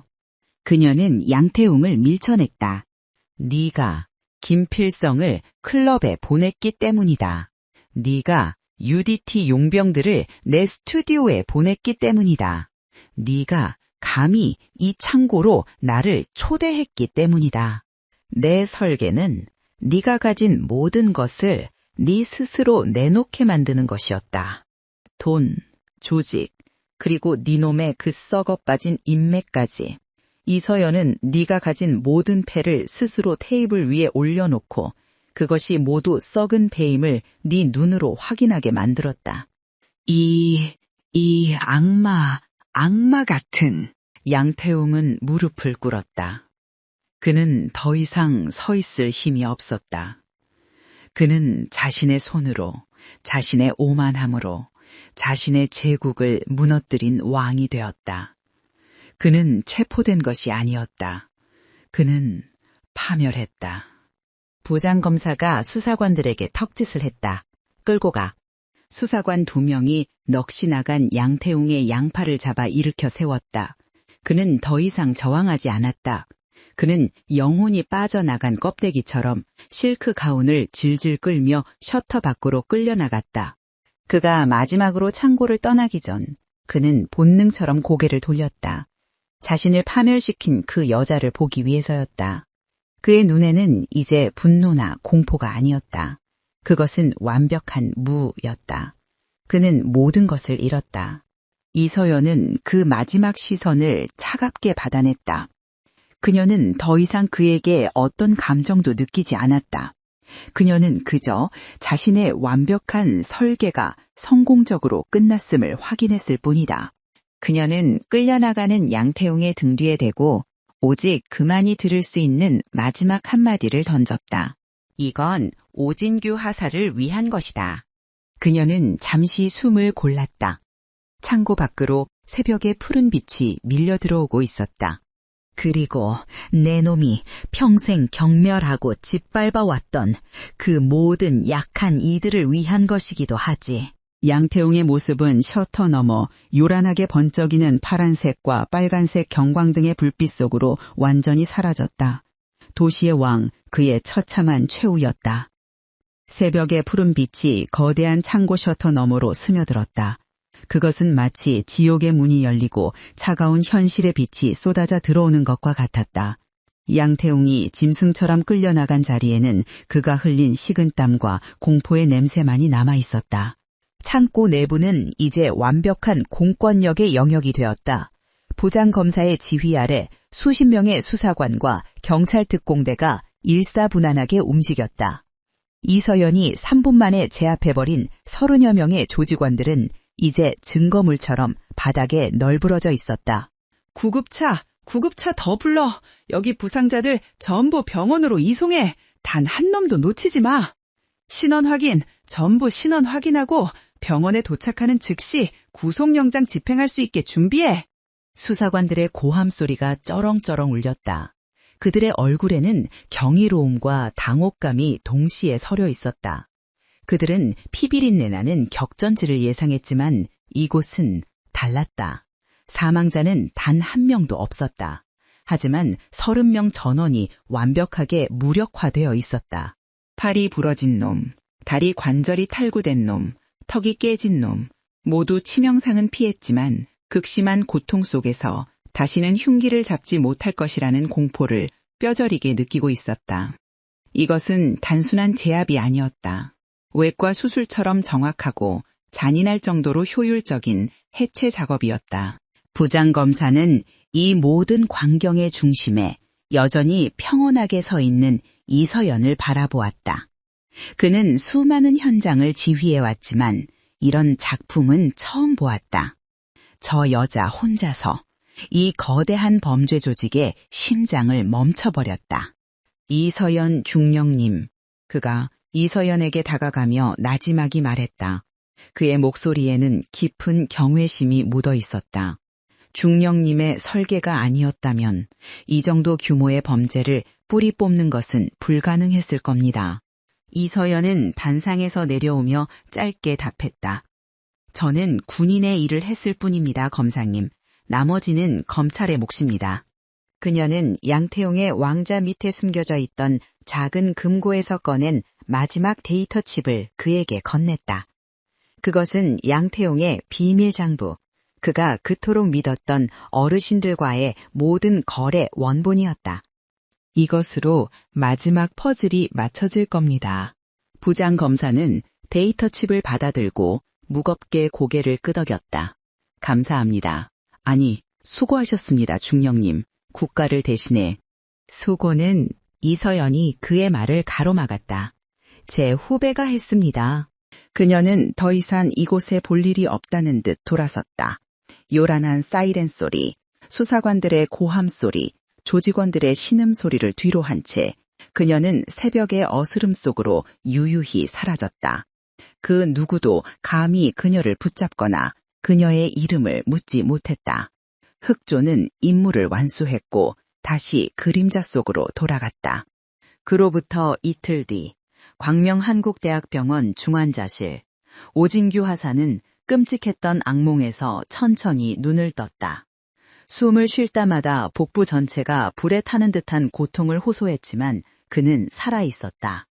의사들이 기적이라고 불렀지만 그것은 젊은 군인의 강인한 정신력과 그를 살려야 한다는 누군가의 보이지 않는 압력이 만들어낸 결과였다. 그가 희미한 시야를 몇 번 깜빡였을 때 창가에 서 있던 검은 실루엣이 눈에 들어왔다. 필라테스 강사의 모습도 전사의 모습도 아닌 그저 단정한 검은색 정장 차림의 여성이었다. 중령님. 오진규의 목소리가 거칠게 갈라져 나왔다. 이서연이 그에게 천천히 다가왔다. 그녀의 얼굴은 병원의 무균실처럼 무표정했지만 그녀의 눈은 그가 아는 그 어떤 것보다 깊은 안도감을 담고 있었다. 죄송합니다. 오진규의 눈에서 뜨거운 눈물이 흘러내렸다. 제가 모든 것을 망쳤습니다. 저 때문에 임무가. 그는 자신이 너무 깊이 들어갔고 감당할 수 없는 위험을 초래했으며 결국 멘토인 그녀까지 위험에 빠뜨렸다는 죄책감에 몸부림졌다. 이서연은 아무 말 없이 그의 침대 옆 테이블에 무언가를 놓았다. 오진규가 고개를 돌려 그것을 보았다.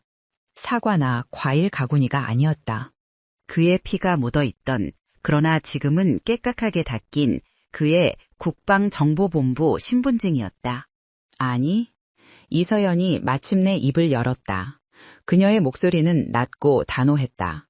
너는 임무를 실패하지 않았다, 오하사. 오진규는 이해할 수 없다는 듯 그녀를 바라보았다. 너는 내게 연락하지 않았고 혼자 무모하게 뛰어들었지. 그건 명백한 전술적 실패다. 이서연의 목소리는 냉정했다. 하지만 그녀는 오진규의 눈을 똑바로 바라보았다. 그것은 나의 전략적 설계의 가장 완벽한 미끼가 되었다. 미띠요? 그래. 이서연의 입가에 아주 희미한 긍정에 가까운 표정이 스쳤다. 양태웅 같은 놈은 자신이 완벽하게 통제하고 있다고 믿을 때 가장 오만해지고 가장 방심하지. 너는 그놈의 오만함을 극단까지 끌어올리는 가장 확실한 미끼였어.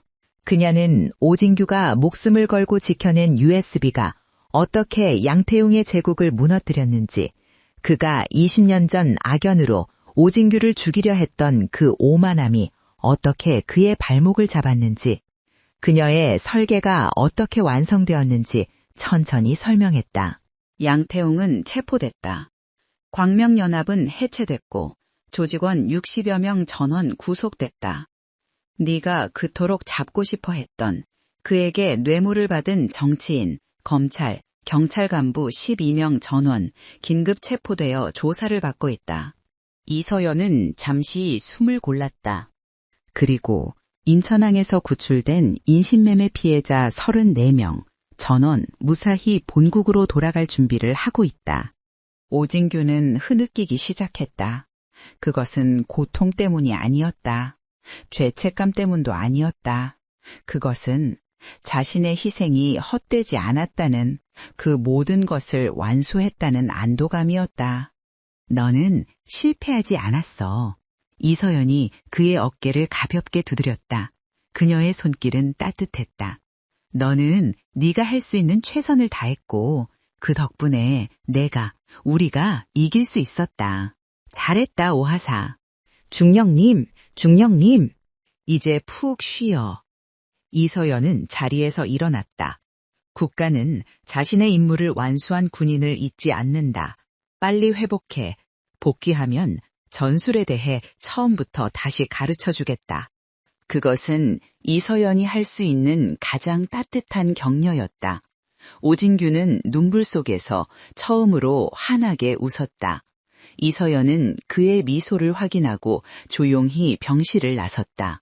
한 달 뒤, 에스바디 필라테스 스튜디오는 다시 평화로운 일상을 되찾았다. 은은한 아로마 향이 공기를 채웠고 잔잔한 음악이 흐르는 공간에서 회원들이 땀을 흘리고 있었다. 스튜디오 한쪽 벽에 걸린 TV에서는 뉴스가 흘러나오고 있었다. 사상 최대 규모의 조폭 양태웅 게이트의 파장이 정관계로 확산되고 있습니다. 검찰은 오늘 한편 KTX에서 흉기 난동을 부렸던 김필성에게는 살인 미수 및 조직범죄 혐의로 1심에서 징역 30년이 선고되었습니다. 시민들은 정의가 살아있다, 가슴이 뻥 뚫린다는 반응을 보이며 이례적인 검경 합동작전의 쾌거에 환호를 보내고 있습니다. 뉴스는 이 모든 것을 검찰과 경찰의 치밀한 합동작전 덕분이라고 보도했다. 그 어디에도 707 특임대나 여성 중령의 이름은 없었다. 후, 내쉬면서 척추 마디마디를 길게 늘여주세요. 그렇죠, 지연님. 이서연은 이 원장의 모습으로 돌아와 있었다. 그녀는 TV 소리에는 전혀 관심 없다는 듯 회원들의 자세를 꼼꼼하게 교정해주고 있었다. 그녀의 얼굴에는 흑조의 살기 대신 오직 평온하고 따뜻한 미소만이 가득했다.